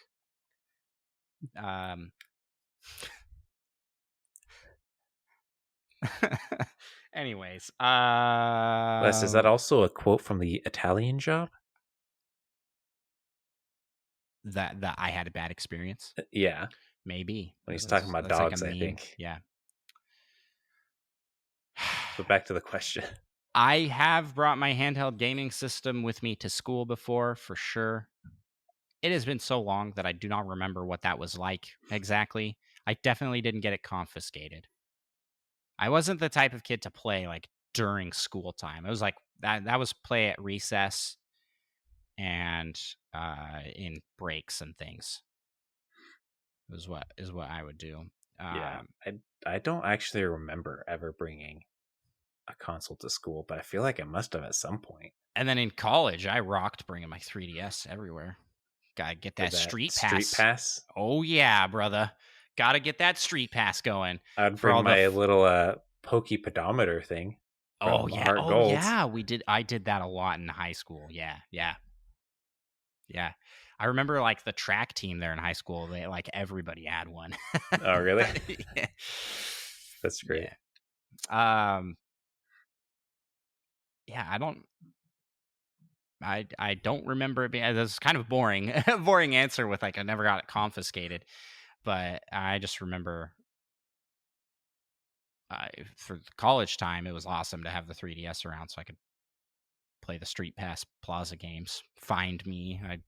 I had a neighbor that had a 3DS as well, and so he got super leveled up on my Find Me game to like just so every day I'd just get this like super overpowered me, and I get to clear through a bunch of levels. That's such a fun game. I'd love some sort of spiritual successor to that. I guess Miitopia is sort of a spiritual successor to that, which I need to get back to. It's an interesting game. Shirtless Micah and Blondie. Yeah, and the it looks Bee. just like me when I take my shirt off. The like 20 pack. Oh yeah. So great with a fedora too. Like what a look. Like you look like a Xenoblade character, man, in that game. Yeah, Miitopia Micah is a very bold Micah. He is a very bold Micah. Thanks so much for the question, Mutog. Do you have a better answer than I do, Micah? No stories? Yeah, I don't even remember bringing one to school, so I definitely haven't been caught. Yeah. So there you have it. There were way more exciting stories on our Discord of people playing like I believe it was Monkey Thunder would play as a teacher. He would have it there, but it was like on like special occasions where the kids were like when watching students are something giving nice. presentations and things. Yeah. I don't need to I don't need to watch that. Play Pokemon here on the side. Next question comes from Brian Eck. He actually has a couple questions for us, but am I completely being unrealistic to think that Nintendo could release a Switch Pro or Switch Revision with dual screens? Maybe it's just me, but I'd love if the next Switch had dual 1080p screens where the main screen was an OLED. I think it could work. Maybe make it slim enough so that it could still dock. Throw in streaming functionality up to 4K. Well, okay, we're getting crazy here. But only while in docked mode. And better battery life. Now you're playing with power. Or what if the screen was foldable? So I want to talk about this. I think this is an interesting topic. I don't know if he actually presented this as a topic for us to talk about, but it's been brought up before. Dual screen Switch. What do you think? You want that? Heck yeah, because then it would be even easier. Well, if the screen could come apart. They just need to make it so you can have two screens. Because you want Nintendo Land. I want Nintendo Land. That's fair. Good point. But so you're talking like a Switch that has the ability that it has two switches on it. So it's like a dock with like two slots. It itself is the dock, and you can undock your Switch from your Switch dock. I was looking at a news article that I didn't add in just because I didn't have time to read it over. But Reggie recently was talking about why Nintendo never used two gamepads with the Wii U. Because I remember them talking about like you'd be able to have more than one. Here's the quote he has. What was interesting was with the Wii U, there was a full development plan for all the interesting interactions and all the capabilities that the system could do. So in that case, technically, we could have had multiple gamepads. Could multiple gamepads communicate with the Wii U? The answer was yes, but the install base never got large enough for that type of implementation to make sense. So, man, if the Wii U had been more successful, do you think they would have had like double dock support? What kind of cool game things could you do with that? I mean, just think about Jackbox Party Pack and like Space Team, these games where everybody has their own phone screen, and that's like super limited. But if everybody had a gamepad, like the different things you could do with multiplayer, that would be super cool. I think the gamepad essentially is just, it didn't have any like processing, it just like streamed. Dude, what if we got like a console port of Artemis? Remember that game, Micah? Oh yeah, Spaceship Bridge Simulator. Awesome. Yeah, and you always blame everything on the engineer, even if you're the one that forgot to turn the shields on. Oh, what a time! What a time we had playing that game. That's a Star Trek Bridge Simulator essentially, where everybody has the game and has their own computer, which is just like straight up like a technical screen, like you would be playing on the ship. Man, that would be sick. With like a gamepad for each person, like a Star Fox bridge. That's our next Star Fox game. That'd be Nintendo, make it fantastic. happen. A flipping, like, you control the Great Fox as a team. There's like an engineer. There's also, you can like go out and fly the ships. I crave this game that I just made up. Man, what a great idea. Dual screen Switch though. Probably not. I don't think it's going to happen. And honestly, I'm okay with it not happening. I liked the DS and the 3DS a lot, but I don't think we need to have the dual screen. I think that I'm not going to say gimmick, that functionality, that feature is the ship has sailed. But what about 3 screens? Boom, boom, boom. It folds up and down. It folds out. It's like a freaking. It's like. No, you need it's 5 screens. They're in layers. And you sit inside of it. Oh, yeah. No, what I really want is VR support. That's what I think they need to do. And I'm honestly shocked that they didn't take it beyond flipping. It not Labo VR, everybody. No, I'm talking like you get a headset, you dock your Switch into the headset, you pull off the Joy-Cons, which are very good as like a external controller, and you play VR games in that. That's what I think I'd like to see next. Personally, maybe I'm a little crazy. I like VR a lot. That'd be pretty cool. I just don't know if necessarily the hardware is quite there. Yeah, I don't know though. Like, the Quest isn't like crazy powerful. It's probably more powerful than the Switch, but it's about the same price. So, I don't know. I don't know the specs on those and how they compare. But a pro model of the Switch, which I don't believe exists. Okay, here's where I'm coming on this. We talked about the Switch Pro rumors and how it ended up being Splatoon, and I was like, it's never coming. I'm serious. I don't think the Switch Pro is real. I don't think it's coming. And I think that they will breaking just wait. News, Switch Pro reports. I think that we will just have to wait till the next iteration. And everybody goes, oh, well, the Switch Pro is going to be the next iteration. Whatever that, I think that you guys are just all full of it. All right? Okay, listen. No matter what happens, everybody's going to call whatever the next Nintendo iteration is, that was the Switch Pro that was rumored. Bologna, or baloney, as some might say. Baloney. I think that there is not a Switch Pro. It's just going to be the next thing. I hope that it is still a Switch. Like it's still a portable and dockable console of sorts. But I think it will just be straight up the next thing. It's not going to be an improved Pro model of the existing Switch. That's just me. I'd happily be proven wrong, and I'd buy whatever came out. But especially if it had some my expectations Zelda art. Hey, my expectations for what's going to come is down here, and y'all's expectations looking for the Switch Pro with 4K, all that jazz, is way up here. You guys are all going to be disappointed. No matter what happens, I'm going to have a great time. So take that, world. Let's move on to the next question. I've upset enough of the the pro believers for today. Maybe I'm just sick of it, okay? Maybe I'm just sick of hearing about it. Stop talking about it, and maybe I'd be excited. Another question by Brian Eck. With the Xenoblade Chronicles 3 releasing soon, what Nintendo games do you think have the best voice acting? Pokemon. Fantastic voice acting. They don't have voice acting. They need it so bad. What the heck is happening with Pokemon? Why? Sorry, I'm jazzed up. I'm riled up about the Switch Pro still. What Nintendo? I seriously spent a lot of time. Mansion. I spent a lot of time thinking about this question, and my number one game for voice acting, which I think has the best voice acting out of any Nintendo game, is Super Smash Bros. Ultimate. Now, there's not a ton of like dialogue in that. I fight for my friends.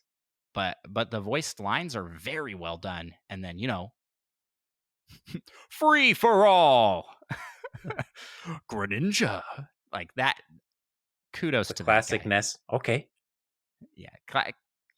Kudos to the announcer voice and to all the character voices. It's just really well done.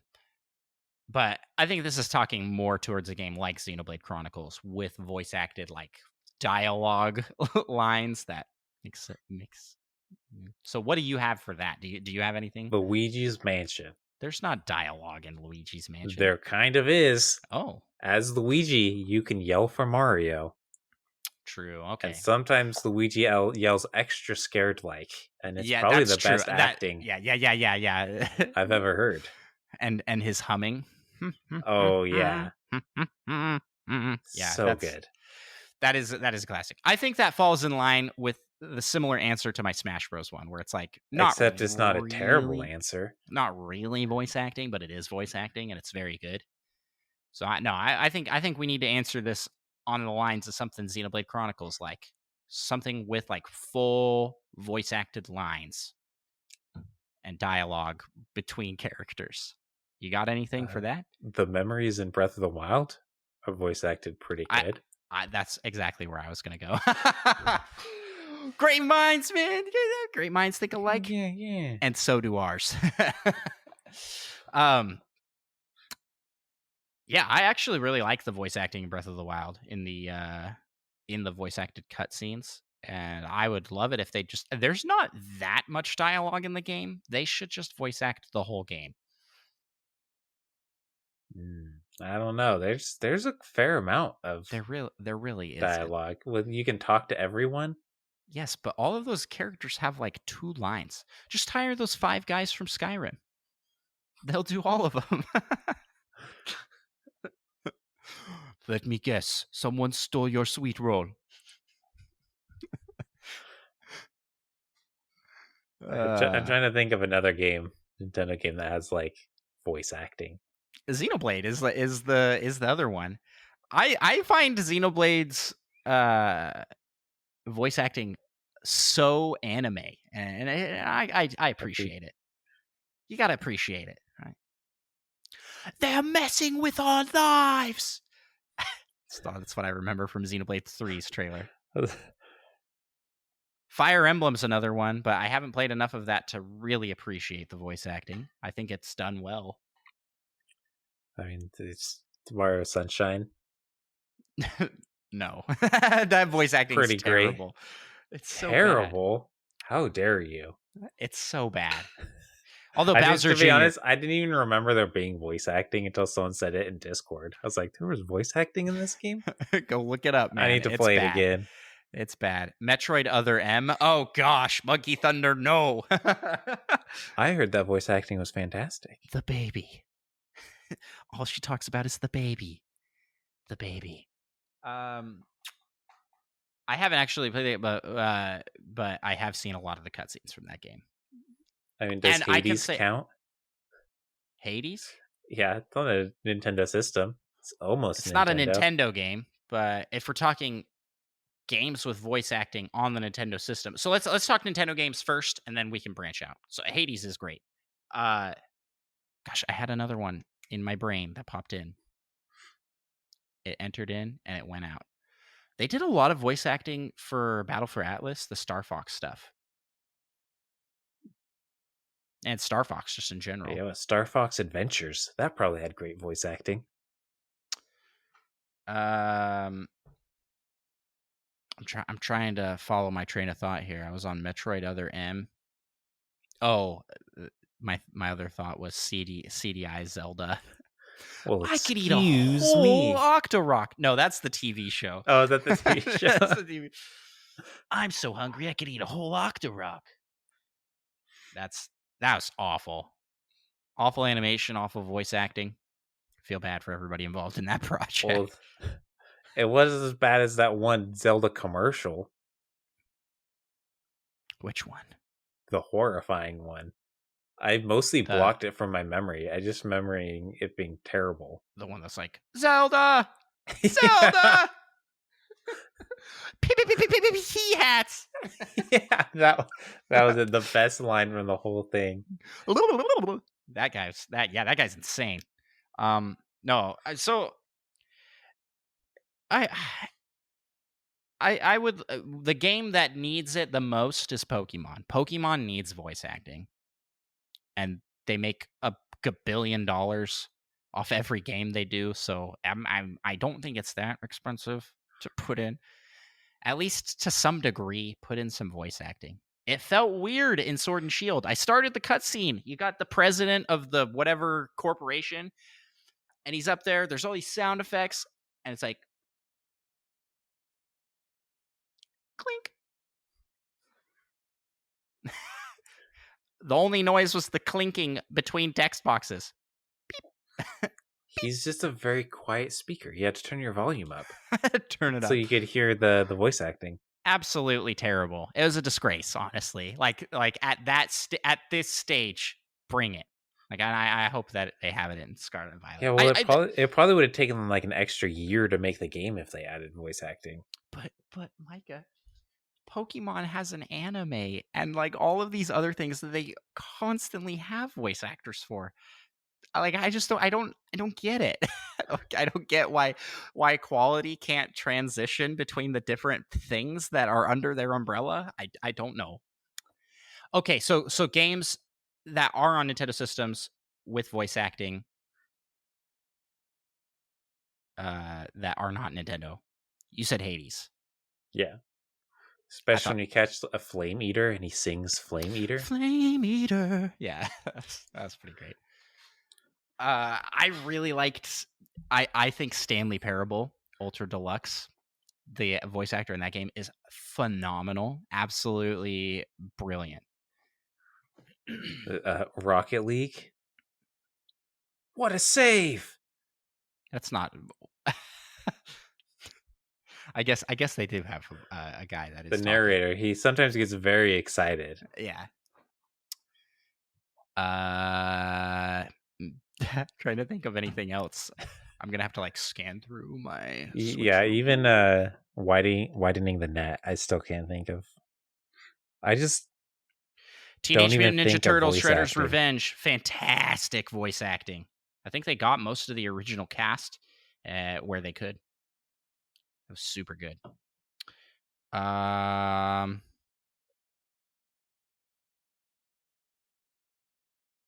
Bug Snacks.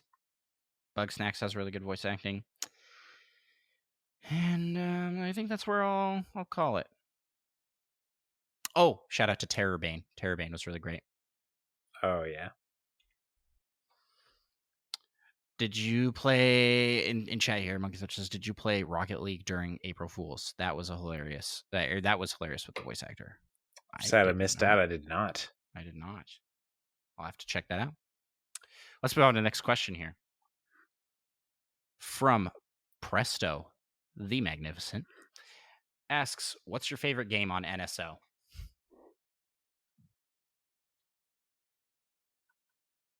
Gosh, there's a lot of choices. I'm just gonna go with my classic here, the Super Mario World. Fantastic game. I love it, and I go back and play it still. Yeah, Super Mario World for SNES. I think Paper Mario on the 64 has been my most fun. That one is really good. I mean, you also got a lot of Zelda games on here. Metroid. But that's what I'm going to go with. Super Mario World is my answer, and that's my favorite one. There's also Echo the Dolphin, another great, which you still haven't played. True. Someday I'll get you to stream it. No, you won't. It's quitter talk. It's quitter talk. Don't try and emotionally manipulate me into playing that. But it's a classic. Oh man. And Gunstar Heroes was also great, especially for the cooperative play. Yes. That's for sure. So there you go, Presto. Presto has another question, but this isn't from Presto. It's actually from Tater Tot Master 64. Hi, this is Presto. My username got stuck on this. What was the first online username you used on a game, and which game was it? Do you were telling me in the pre-show, you're like, do you remember? I Do don't you have an particularly answer? remember. The first one I can kind of remember is probably Halo. And I think it was just Micah Mighty Man. Okay, so it's I've been too lazy to think of same. something else. It's got 3 M's. My favorite number is 3. Name starts with an M. Yeah, so I did What not more do could a I lot want? of online gaming until like pretty late in the online gaming scene. But I think the first place that I had my own, like my first gamer tag was on Steam to buy. So to like make an account, you have to like have a username on there, and that becomes sort of your de facto gamer tag. Andrew Who. Oh, yeah. You Yep. still show up as that on Steam. It's the same. It's the same account. But around like high school time when we became friends, I just started using Andros on everything. And if Andros is not available, I do _Andros. So that's some variation of Andros now. So yeah, that's it. So I don't remember specifically what game, but Andrew Who was the thing. There you go. Thanks for the question. That was an awesome one. Next question is also from Presto, but I'm going to hop over and also ask a question that we got on Spotify from Daisy Rose, who's been a consistent listener for a while. Thank you, Daisy, and almost always asks a question on there. So I really appreciate that. It's awesome. Daisy Rose asks, can you guys do a top 10 of indie games on Switch? And also says, love your podcast and always look forward to it. Thank you. Appreciate that. And Presto, unrelated, unconnected, because this was on the Discord. Maybe Presto is both. Who knows? I'm not gonna. I feel, What a twist! What a twist! No, He's Daisy's Presto, Daisy assume, Rose, and Tater Tot Master. I assume 64. Daisy Rose is a completely separate person, and we appreciate everybody listening. I don't want to merge people together. Actually, they're all Micah. Everyone's generated by AI, as we've all determined here on this show. Presto asked, "What's your favorite indie game?" Mine is Hat in Time. This one will be the end of the top 10 Indie Pal topic. Oh, yeah, we wrote that in. I'm pretty sure you I was like, wait a second. Yeah, I wrote that. Presto, how did you know? How did you know, Presto? The reason is I wrote it. I could edit this out in post, but I'm not gonna because you know what time it is? It's time for the Pal topic.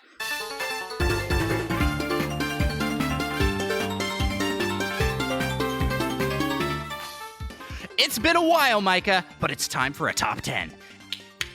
Top 10 indie games on Switch. I'm clapping a bunch because I love indies on the Switch. Micah, my top 10 list quickly became 20.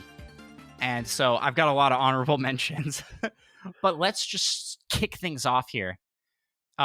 So let me take about 20 steps back here and say there are so many indie games on the Switch. I have not played all of the great indie games on the Switch. I did a quick Google search for best indie games on the Switch. And I was like, oh my gosh, there are so many. There are just so many, and they are all so good. So basically, if you would consider any indie game that you consider to be one of the best indie games of all time, it's probably already on the Switch, right? So you can take your pick in that regard. So our top 10 lists, I think, are going to be very much our lists. This is not the top 10 indies of all time in any unbiased sort of fashion, though. This is our top 10, both of us. And each of us have our own list. So let's kick things off, Micah, with number 10. Give us your number 10. Crypt of the Necrodancer. Fantastic pick. Why is this on your list? Because it's got music and rhythm and dead people. Plus the title's a pun. Yeah, I mean, it's good. Just the name. The name evokes something in me that's like I have to buy this. Yeah, and I'm pretty sure no one has ever beaten everything in this game because it legit gets like impossible. Mm-hmm. So Yes. like people of all skill levels. Oh, for me at like level 2 can reach their limit. Nice. Yeah, it took me like 17 hours, but I finally beat like beat it with a character where if you miss a beat, so if your beat isn't on time, you just die. That was brutal. And then it got even harder, and I didn't even try the next character. My number 10 is a little bit of a cheat, Micah. Jackbox Party Packs. Packs, plural? Plural. If I have to pick one, I will pick 7. Because it's got the best collection, in my opinion.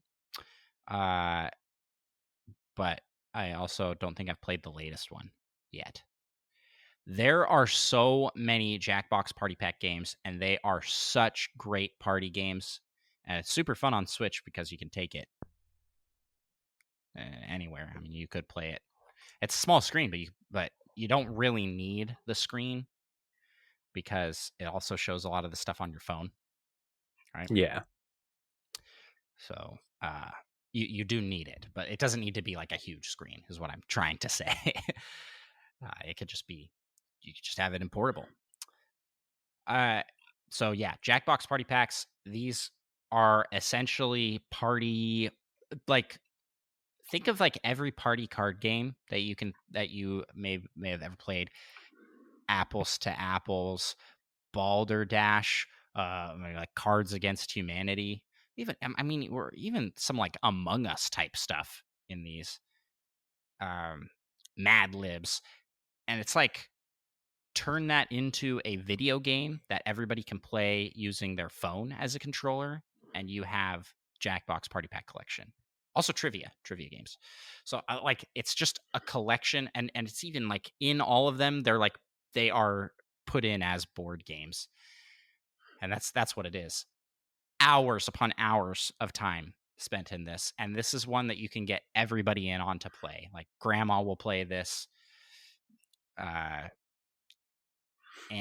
Jan, Uncle Jim, all those people are gonna come and play. Even the non-gamers can get in on the action and enjoy this and have a great time. It'll be super fun. Plus, it's got filters to make it family friendly, which is what I always have on. And you can really customize a lot of the stuff. There's drawing games, trivia games, voting games, rapping games, you name it. I mean, Jackbox has just a lot of stuff. So that's my number 10. Nice. Number 9. Do you want me to do an epic number count for each one? Oh, definitely. World premiere of number 9 on Micah's list. Moonlighter.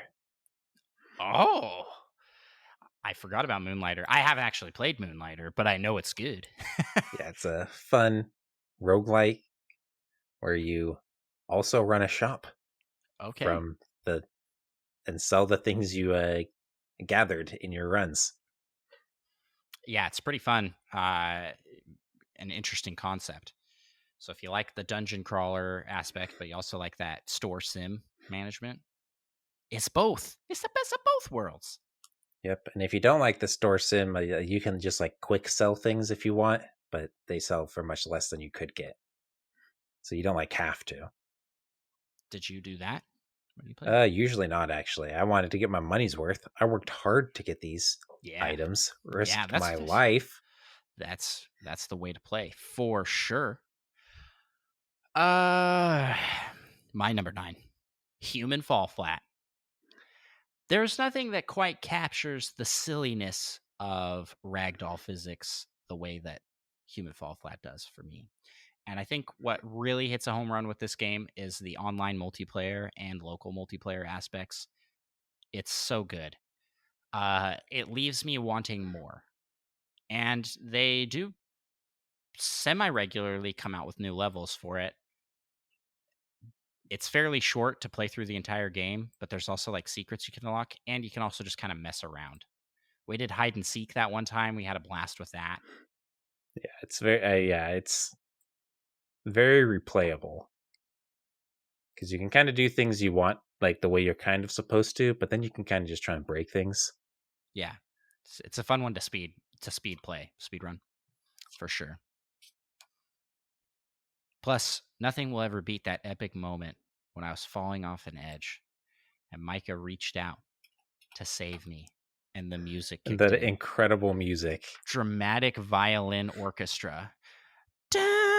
And he was, it was like right as you were saying, "I've got you," and it was like it was like a movie moment. Like I wish that was captured somehow, but it'll just be a memory for you and I forever.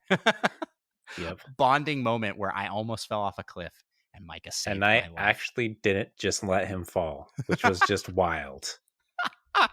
Yeah, I mean, considering how the rest of the game playthrough went, it was pretty funny.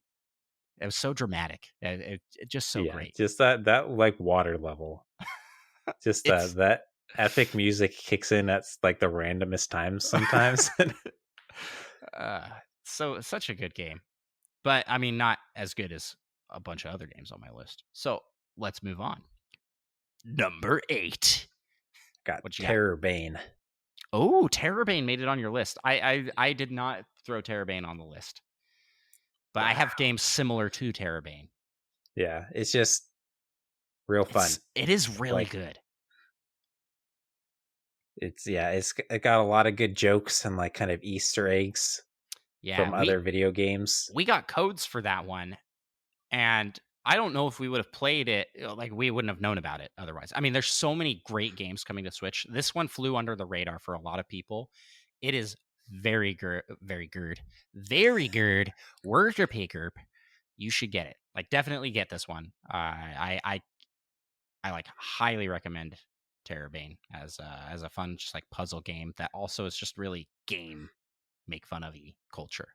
Anyways, I just keep interrupting with what I think of your list. So go ahead and share why you like this game. That sums it up pretty well, I guess. But I mean, it's good if you kind of like being a completionist a little bit in games, because that's kind of the whole point. You're trying to like find these bugs and like document them, and you usually do that by just searching out everywhere, essentially.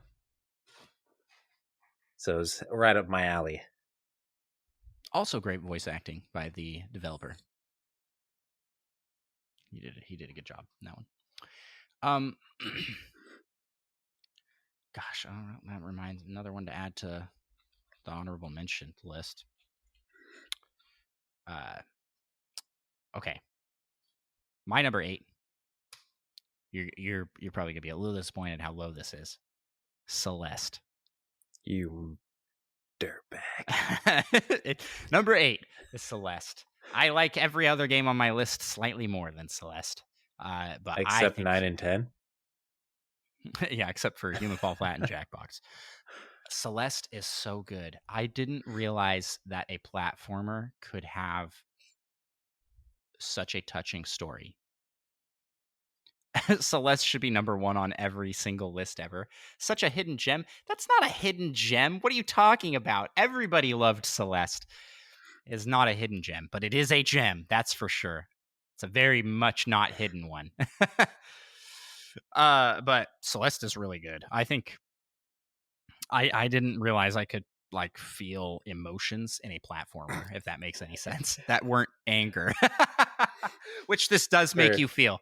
For a second, it sounded like maybe you just needed to get some therapy or something. I didn't know I could feel emotions until I played this game. No, it's just a really good story about overcoming depression, anxiety, mental like mental blockers, like low and self-esteem. climbing that mountain. But it tackles it in a very tasteful way. Because like normally those things, I feel like it's hard to talk about them in a way that delivers impact that isn't just I overcame it, and that's not exactly how it goes in Celeste. I don't want to spoil anything, but I just really like the story of Celeste, and then it's got a little bit of what Micah and I love, and that's abusive Pain and suffering. gameplay. Yeah. It's that roguelike, not really though. It's just that it's It's not an hard easy game, and it and it only gets more difficult quickly. hard and it pushes you to go again and again and again and again to try and overcome that. Yeah. And the music, top notch. Great game all around. Number 7. Sorry, I forgot I to was give waiting us for it. This is where I put Human Fall Flat. Oh, Kind Human of. Fall Flat was higher for you. Yeah. Yeah, well, just That mostly moment, that because of moment. the app moment, yeah, especially. But yeah, That- I mean, I always do kind of rate. I generally rank multiplayer things a little bit higher, so that's why it helped push these other ones out, because it's just like a really fun multiplayer game to play, and you don't even have to be like that invested in the game. So it's just also a good game to catch up with friends while playing.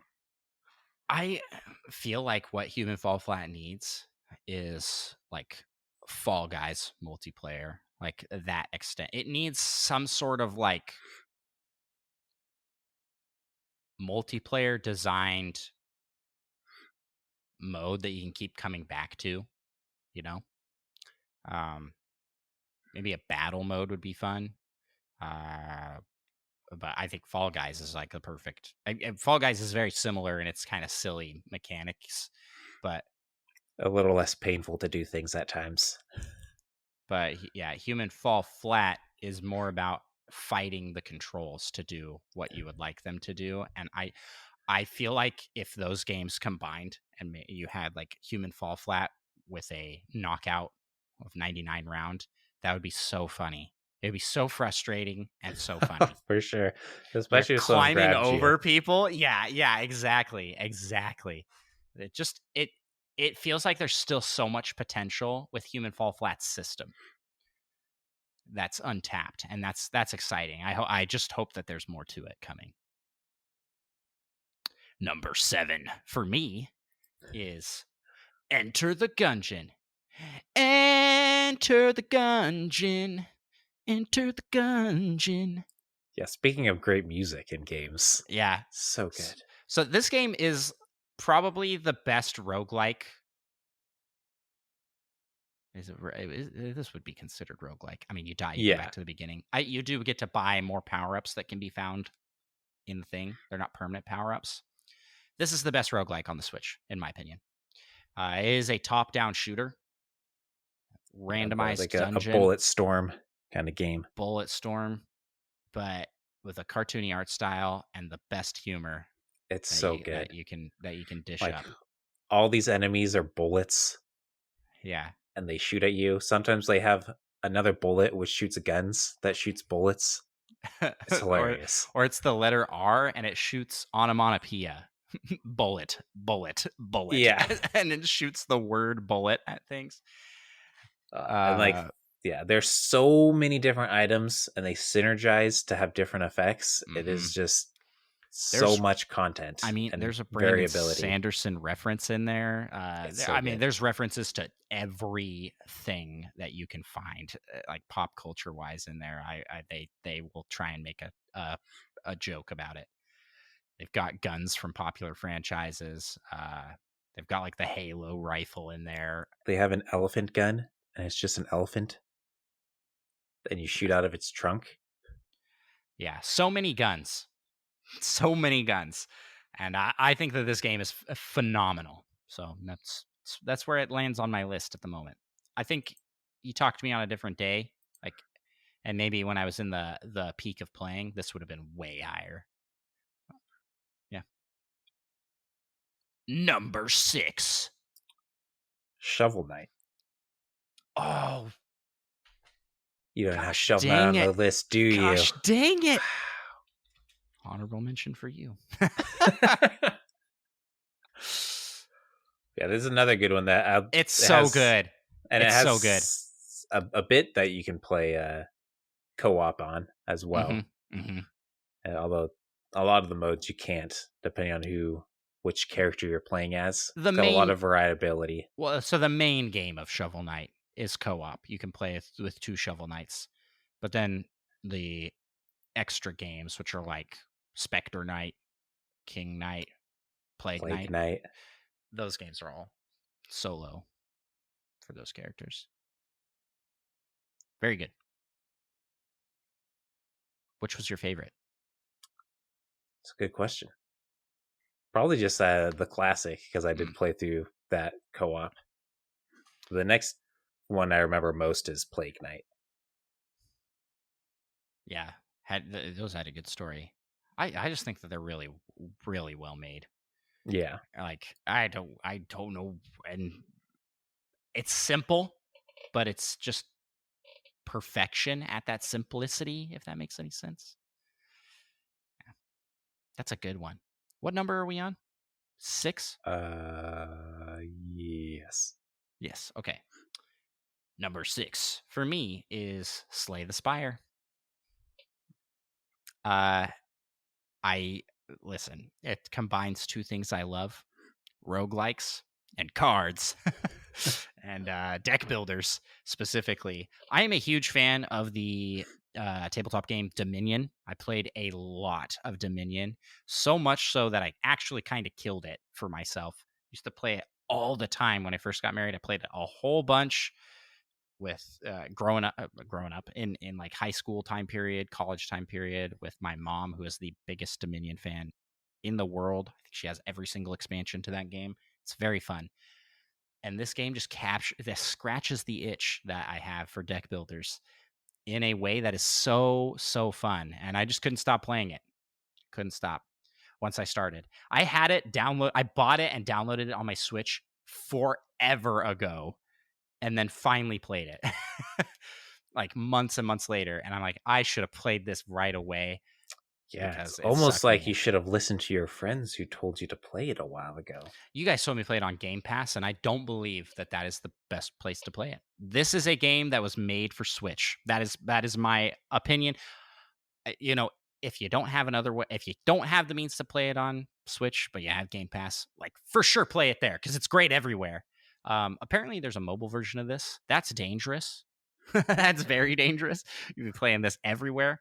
The Switch is like the perfect system to me to play it on, because it's portable, but not too portable. And with that, I guess we'll move on to number 5. My voice is getting weirder with each. Yeah, that was a little less epic and a little more something else. Yeah, I'll do my deep epic voice. Number 5. Yeah, now I get a little payback. Spelunky 2. Oh, not at the top of my list. Nah, it's how does it feel? Should have put it at 10. I should have left on the honorable mentions, actually. Just to spite me. I like how we're using these lists to hurt each other's feelings. like that was our intent. Like, I put this extra low because Micah likes it. No, this is where it landed for me. So Spelunky 2 for you is at number 5. Yeah, it's a great roguelike. If you want to be a completionist, don't bother, because it's terrible. And the couple of things you need for it are just so luck based, and you can do like 500 runs before you get the conditions you need to actually have a chance for it. Now do you have to get to like the end? No, you just got to get to the sunken city with the eggplant to go to the eggplant world. But I've only gotten a present on a sacrifice altar room like 4 times. So I've had like 4 attempts to make it there. And I don't out think of my counts. Like 700 runs. Yeah, and I don't think it counts in multiplayer, which is semi extra annoying. I wish the achievements. I think it does, because it's not a specific achievement. It's like the achievement is to fill up your Fill journal. your journal. Oh. And I think the journal things can be filled in multiplayer. Okay. Unlike most of the other challenges. Well, we should just hop online and play a bunch of that. Maybe we'll be able to do it together. Yeah, if we can get the right conditions. Yeah, seriously. But other than that, it's a lot of fun. I feel like I mostly just talked about what I didn't like about it. Yeah, that's true. This is number Just 5. This is why this game sucks. Yeah. It's number 5 on your list. I mean, but I feel like that's pretty accurate to how you describe Spelunky. It is a frustratingly hard game. And I don't think we remembered that when we were hyping it up originally. Because we hyped our community up for this hardcore when it launched. This was the first game code that we got at Nintendo Pals. So absolute thanks to the devs over there. Good old Derek Yu was like just awesome. But this game is brutal, but it is so fun. It's quite difficult, yeah. It is so fun. If you are up to the challenge, this is where it's at. Yeah, it is generally, it's like usually not unfairly punishing. Mm-hmm. It just is a little bit at times if you're going through certain like achievements. Agreed. Okay, so we're getting into some games here that I would consider what I'm going to call triple I. I heard this term thrown around recently. This is like the high-end indies where you're like, is this indie? This is starting to feel kind of like very big budget and huge team, but they are considered indie games. In this case, I don't know how big the team was. Ninja Turtles, Shredder's Revenge is my number 5. I don't know if I can think of a better beat 'em up than this game. It just hits everything perfectly. It is the perfected form of arcade beat 'em up games. Like this is where evolution and humanity has gotten us to this point. Ninja Turtles, and it is so good. And you can play with up to 6 players online and local, and there's like a level up system. It's pretty straightforward. I mean, it is essentially what old Ninja Turtles games were, but just really polished. Very polished. The animations, superb. The voice acting, very good. Art direction, phenomenal. Music, it's so good. It's so good. I was having like a happiness spasm. It's so good. So good. I can't maybe there's some recency bias here for this being so high on the list, but it is definitely worth a playthrough even if you're not like a huge Ninja Turtles fan. I was listening to I'm a regular listener to the Random Nintendo podcast, which just ended, but they're starting another one called Randomer Nintendo. Which won't be Nintendo focused. But anyway, one of the hosts over there is a huge Ninja Turtles fan, but did not like the beat 'em up video games in the past. Played through this and absolutely loved it. He's like, this just screams to Ninja Turtles fans. So even if you're not a fan of beat 'em up games, like if you're a fan of Ninja Turtles, this is it. But even if you're not a fan of Ninja Turtles and you're a fan of beat 'em up games and you want that like classic arcade game, this is it. It somehow like perfectly does too many things at once. I don't know how, but does it. Moving on to number 4. Hades. Another roguelike. I got a lot of those. Nice. Yeah, Hades is good. On my list, I got like 7. Yeah, I wonder. Mine's a roguelike as well, but not Hades on my list for number 4. So what about Hades has pulled you in for putting it so high up on the list? I mean, it's just real good. Like I feel like with a lot of roguelikes, it can kind of be hard to have a good story that makes sense with the mechanic. Yes. But Hades does it very well. And like we mentioned, the voice acting is very good. Oh, it is so good. And the And characters are so great. They're so well written. I like the artwork. yeah, Also really I mean, the great. combat's really good, and you can get like 5 different weapons to use, which vary the combat a lot. And then you get the boons, Mm-hmm. which can also vary things. Uh, yeah, I mean, it's got a lot of variety. Not quite as much variety as a different game on my list somewhere, which is That why we it's may not have already quite talked as about. high. Yeah. But yeah, it is a very good roguelike. The one thing that this is missing for me that I think would put this in like easy up in like the upper echelon of games on the Switch, which it already is, but co-op would be very fun in Co-op Hades. can make like any game better. I agree. Enter the Gungeon has co-op. It's got a little bit of a jankiness to it, but it's pretty good. I Yeah, kind it's of wish it still a was lot of just fun. I kind of wish it was just split screen or a more locked camera than following one of the players, but Well, it's like, yeah, which Spelunky 2, we didn't even mention that, but we'll talk about Spelunky 2 some more. Don't worry. yeah. I think I know where that is on your My list. number 4 is Risk of Rain 2. Nice. And again, I said that Enter the Gungeon's like the best roguelike on the system. Risk of Rain 2 goes up significantly higher for me because while it is a roguelike for sure, where you die and you just reset. It's also like it's more of a shooter based game.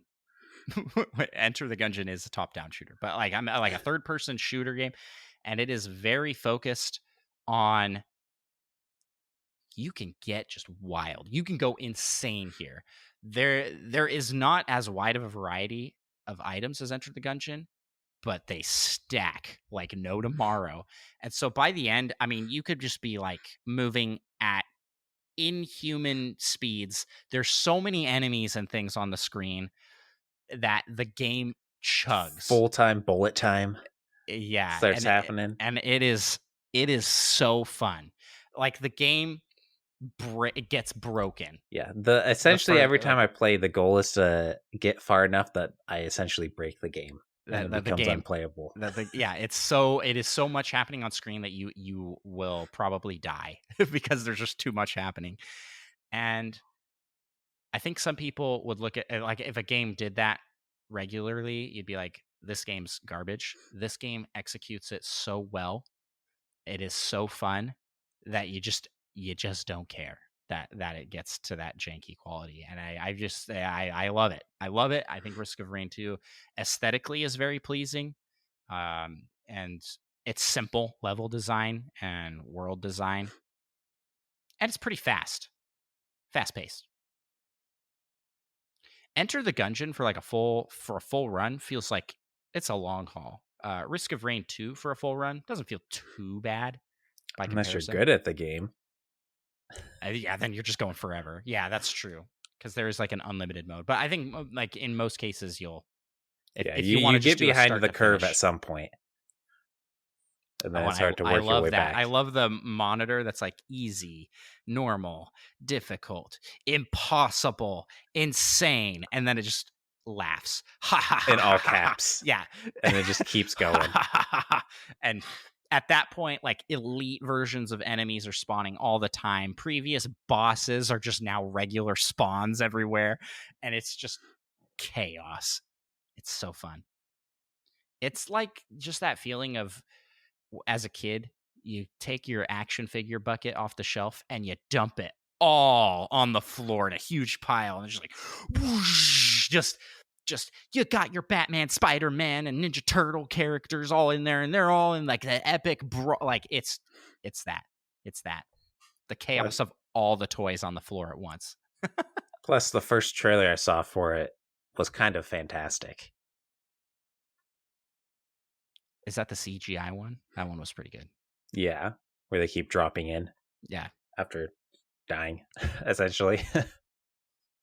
Yeah, I also get a kick out of your character wears all the power-ups. That's pretty funny. Oh yeah, you can see all the things you get, and you just get like decked out, random junk, you got like antlers, glasses. Yeah, it's just shoulder mounted like missile launcher.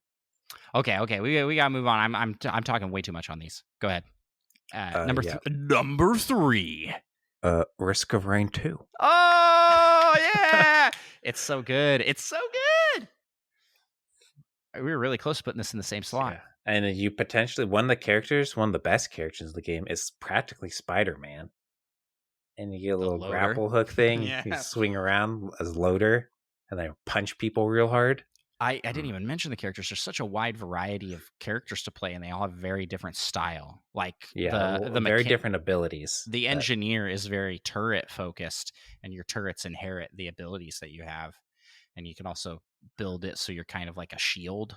So you put your turrets down, and then you put a shield around, and you kind of just help keep your turrets up and going. There's healers. There's like that weird plant robot thing. Yeah. Let's say Rex. Yeah. You use like your own life for your abilities, but you have Samurai, lots of life steal. Archer. Let me tell you though, the starting character is the worst character. I don't know why. Like it is it. They're the like, most dual like pistol classic, like basic kind of. But once you unlock character. literally anyone else, you will never play that character again. I'm sure someone likes them. Yeah, sure. I'm sure. Well, my number 3 is Stanley Parable Ultra Deluxe. This is a newcomer into my indie game library vocabulary. This game is what we talked about with Terrorbane, being very like self-aware humor. Stanley Parable is the peak of that style of game. There is not a lot to this game mechanically. You can interact with things on occasion, but it is mostly a walking simulator that is so well written that literally the narrator could say anything and I'd be having a good time. that's where I'm at with this. It is so good. And the storytelling, I just cannot describe how great this game is. To that, I have just recently played it for the first time. Ultra Deluxe is the first time I played Stanley Parable. It's been out forever. Stanley Parable was out forever. Ultra Deluxe, brand new release. And Ultra Deluxe nearly doubles the content thanks to the trusty Bucket, my favorite character in the game. And there's still new things I need to unlock in this game. There's like hidden stuff. The fun of this is finding all of the endings of this self-aware game that are just so great, so funny. I love it. I Micah, you would really like this game. I played like the original way back in the day on Steam. Really enjoyed it. Yeah. So I don't know how to talk about the game, like how to sell it, but you just need to play it. Everyone needs to play Stanley Parable. Yeah, it's hard to describe in a way that makes it sound fun to play. Yeah. Yep. There's just something really. It's all about decision making, and it's all about like empowering the player and what empowering the player does, and it's so funny. It's so funny. Number 2, Celeste. So not quite number 1. Oh, like I know Monkey what Thunder wanted, but it's close. Kind of for what you said, it's such a good platformer and it's so well made, and it does get very difficult, but not in an unfair feeling way. The balance there that they strike and hit, except for one moment, like right at the very end, where they launch you up and you look like you're going to hit this orb that takes you to the end of the level, like you win and whatnot, and it launches you up and you stop just below it and you have to dash the last little bit to make it. Ooh. And it's at the end of a very long, like, because generally you if you die on a screen, you go back to the beginning of the screen and it's not very far. This is a very long screen that just keeps moving with you, and it takes like 4 minutes, and then you get there and they just like betray you so hard. Which luckily I've never actually died to it. I was very close the first time, and then I forgot. And when I went back and played it like next year, I almost did the exact same thing. I barely made it again. Yeah. What a time. But my heart goes out to anyone who died to that. Number 2 for me. I honestly, this is got to be Spelunky 2. This is up here. I'm not sure. I'm torn between what I put at number 1 and number 2 here. Yeah, I know you're number 1 and 2 from this point. Okay. Now that all the other options are gone. So I think I'm going to put. Spelunky 2 is not going to go here. I think it's got to go up. Wow. Divinity Original Sin 2 is my number 2 game. And Divinity Original Sin 2 is another one where it's like triple I. It's a bigger team. Although at the time that they first developed it, I don't think it was a huge team. It's pretty small team. And they just went out to make the best classic top-down RPG PC style game. And then they decided, you know what? We want this on the Switch. And we want cross-platform saving between the Switch and Steam. And good grief, I just love Larian and their games. Like it's so good. Divinity Original Sin 2, I had never played another game like this before. I had not played any of the games that this genre falls into, like the top down fighting style game. And it's like a turn-based strategy game. It's so long. Every play session we did was so long, but it's so good. The building of the characters and the fighting are so fun. And I'm a huge board gamer, or have been a huge board gamer, and it just feeds into that, my inner psyche of what I love. So I can't rave about this game enough. The magic systems are so fun. The story's pretty good. It gets a little wacky at points, but I think it's really deep. There's a lot of lore here. It feels like just an epic fantasy adventure. And the cherry on top, the thing that I think makes this for me, is that it has online multiplayer and co-op with up to 4 players. And we get to go, Micah and I got to go on a full adventure game, a 200 plus hour adventure that was able to be shared in a co-op experience. There's just not a lot of games that do that. Not to that extent. Yeah. And we were both main characters. Like, it wasn't like, oh, you're relegated to be the side character in the story. We were both the main characters in the story until one of us killed each other at the very end. The traitorous scumbag that I host the show with. No. I forgot that someone did that. That was pretty funny. That it throws that in at the very end. After like 200 hours, you're like, all of you have to either vote. I would die for you, bro. We're in this together. Yeah, you get to like secretly vote, essentially, if you all ascend or don't ascend, or just one of you ascends. Because if you all pick it, then I think it doesn't work. Right? Something like that. Yeah, I don't remember exactly. There's a bunch of different endings, and it was such a moment that we experienced. I again wish we had captured it somehow so we could go back and watch it, because that's so fun. Great game. Number 2 for you. Oh wait, you already gave your number 2. Right? Yeah, I was like, I think honorable mentions. I didn't bother writing many, but I do have Boomerang X here on my honorable mention. Yeah, that's a good one. Okay, my honorable mentions list is long. I like all of these games a lot, and any of these could have ended up in the top 10 depending on the day. I'll give reasons for some of these. So for Hollow Knight and Bug Snacks, it is simply because I have not finished them yet. I think that they are pretty good. Hollow Knight, I will admit, I'm struggling to get into, but I know it will be a great game, like a little bit further in.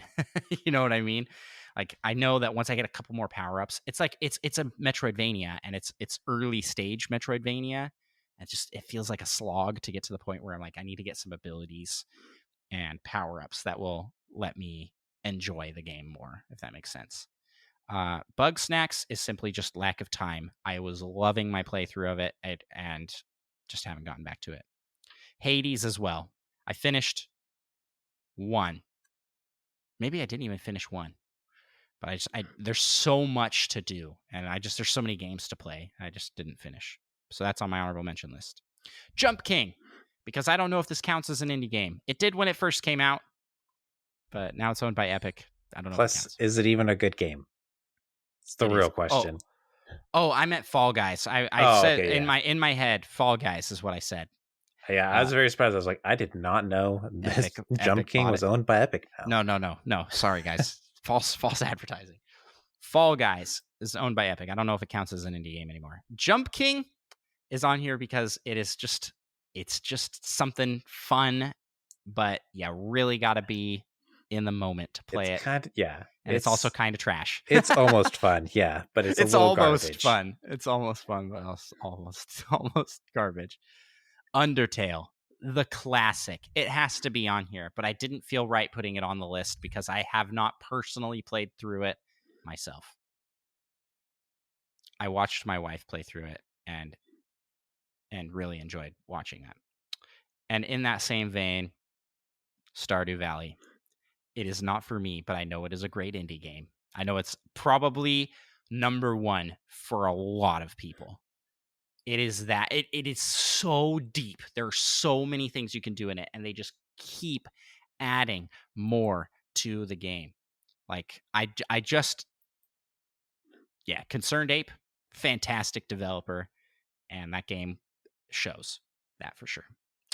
And then I also got to throw in The Longing. Shout out to The Longing for being just such a unique experience. So cool, so fun. There Is No Game. I really enjoyed that, but I feel like Stanley Parable Ultra Deluxe captures a similar... it's not really the same, but it's a similar style of humor. Like the self-aware game. But Stanley Parable does it better, in my opinion. But There Is No Game is so fun. So good. Great game. And then, obviously, Shovel Knight. And then I also put on Boomerang Fu. Because I like that game a lot. But it's not quite as big as anything else on my list. So I'm like, it's too small. It can't go on here because it just doesn't have a lot of substance besides being a really fun party game. There you go. I guess I got a couple I can throw out. Ultimate Chicken Horse. Oh, yeah, that's a good one. Oh, man. Feudal Alloy. And Untitled Goose Game. There's some great ones. Yeah. There's so many good indie games on the Switch, everybody. It's so hard to narrow it down. But I think Micah and I know what each other's number ones is. I think I've already kind of said what my number one is. My number one indie game, number one, is Spelunky 2. And the reason it's Spelunky 2 and not Spelunky 1 is because Spelunky 2 better. Is essentially Spelunky 1 just revamped and better. Like it's more of the same, and it's really good. Spelunky 1 is a fantastic game, but if you have to just get one of them, get Spelunky 2. It's not like you're missing out on story elements. There isn't really a story to it. I think what wins it for me for Spelunky 2, though, is the online multiplayer, and just the multiplayer experience overall is drastically improved.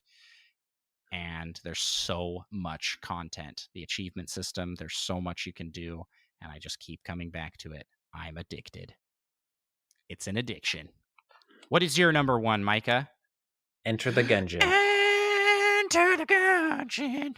Enter the Gungeon. It's so good. I mean, I gushed about this game on my list, but what makes this the best indie game of all time for you? Just the variety to it. It just like never gets old. Mm-hmm. I'm pretty sure I've put more run, time into this than Breath of the Wild. And I got every shrine in Breath of the Wild. That's true. That is true. Every single run is completely different. Like that's the thing.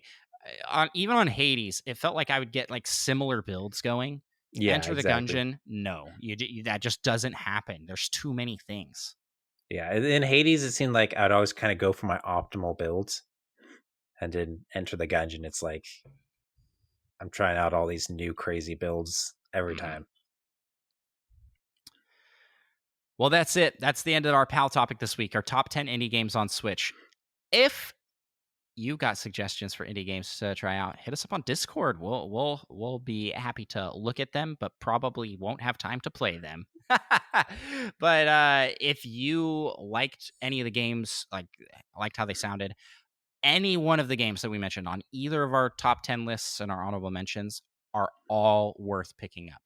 But definitely, I just have to say one thing. The only reason Divinity 2 wasn't very high on my list is because I don't really consider it an indie game. It's too big to be an indie game. It's too big. But if it was on your list, would you have it up there at like number 2 as well? It might be number 1, actually. Yeah. Because of the multiplayer aspect of it, and the co-op is so good. Again, that number, it was bouncing there for me. I was like, but I ended up going with Spelunky 2 because it also has multiplayer that we played quite a bit of. And also, I think Spelunky 1 nostalgia fuels my love of that game a little bit more. Oh, what a time. Well, Micah, with that, that's the end of the episode. That's the end of the episode. This went a little longer than a normal episode, but it's worth it because these indie just games a little are that good.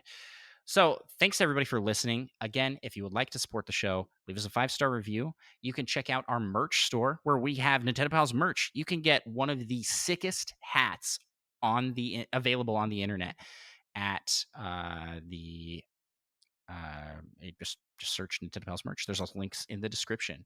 We got mugs, we got water bottles, we got t-shirts, hoodies, polos. There's some cool stuff over there. And we have a Patreon. I should shout that out at the beginning of the episode. I always forget till the end, but that's because we have the best Patreon shout out ever through the Patreon Poke Rap. So before we jumped over to that, if you'd like to follow us on social media, we're on Twitter, Instagram, TikTok, YouTube, Discord, and I feel like I'm missing one, but I don't think I am. That's all the platforms that we're on. You can check us out on all of those. We are trying really hard to grow to get to 1,000 followers on YouTube so we can monetize our videos over there, and also 1,000 followers on Twitch so that we can, stream to the masses, because we are doing awesome stuff over there. Seriously, I'm extremely proud of the content that I've been producing or that both of us have been producing for streams, and that I've been producing more. That's more on me, producing over on the YouTube side. It is so fun. They are fun to go back and watch too. They're not like time sensitive things. They're game challenges that withstand the test of time.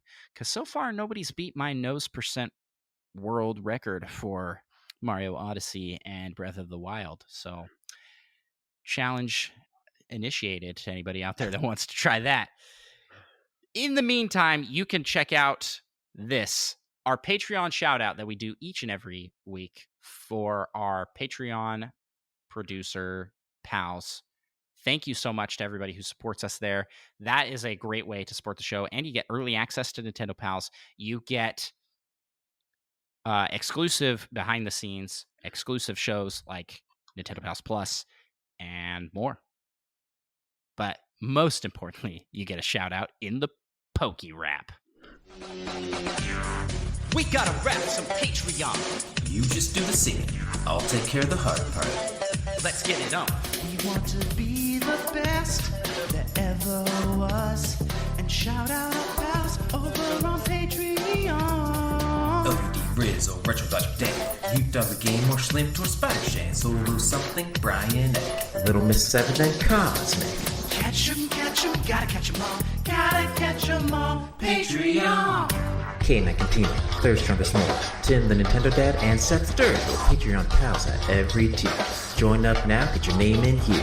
Gotta catch catch 'em all, gotta catch 'em all. Yeah. Gotta catch 'em all, gotta catch 'em all. Yeah. Gotta catch 'em all, Patreon. Let's get 150 or more, yeah, please. To be a Patreon, though that is your destiny. Thank you so much, everybody, for listening. And we will talk to y'all next week. Have a good one.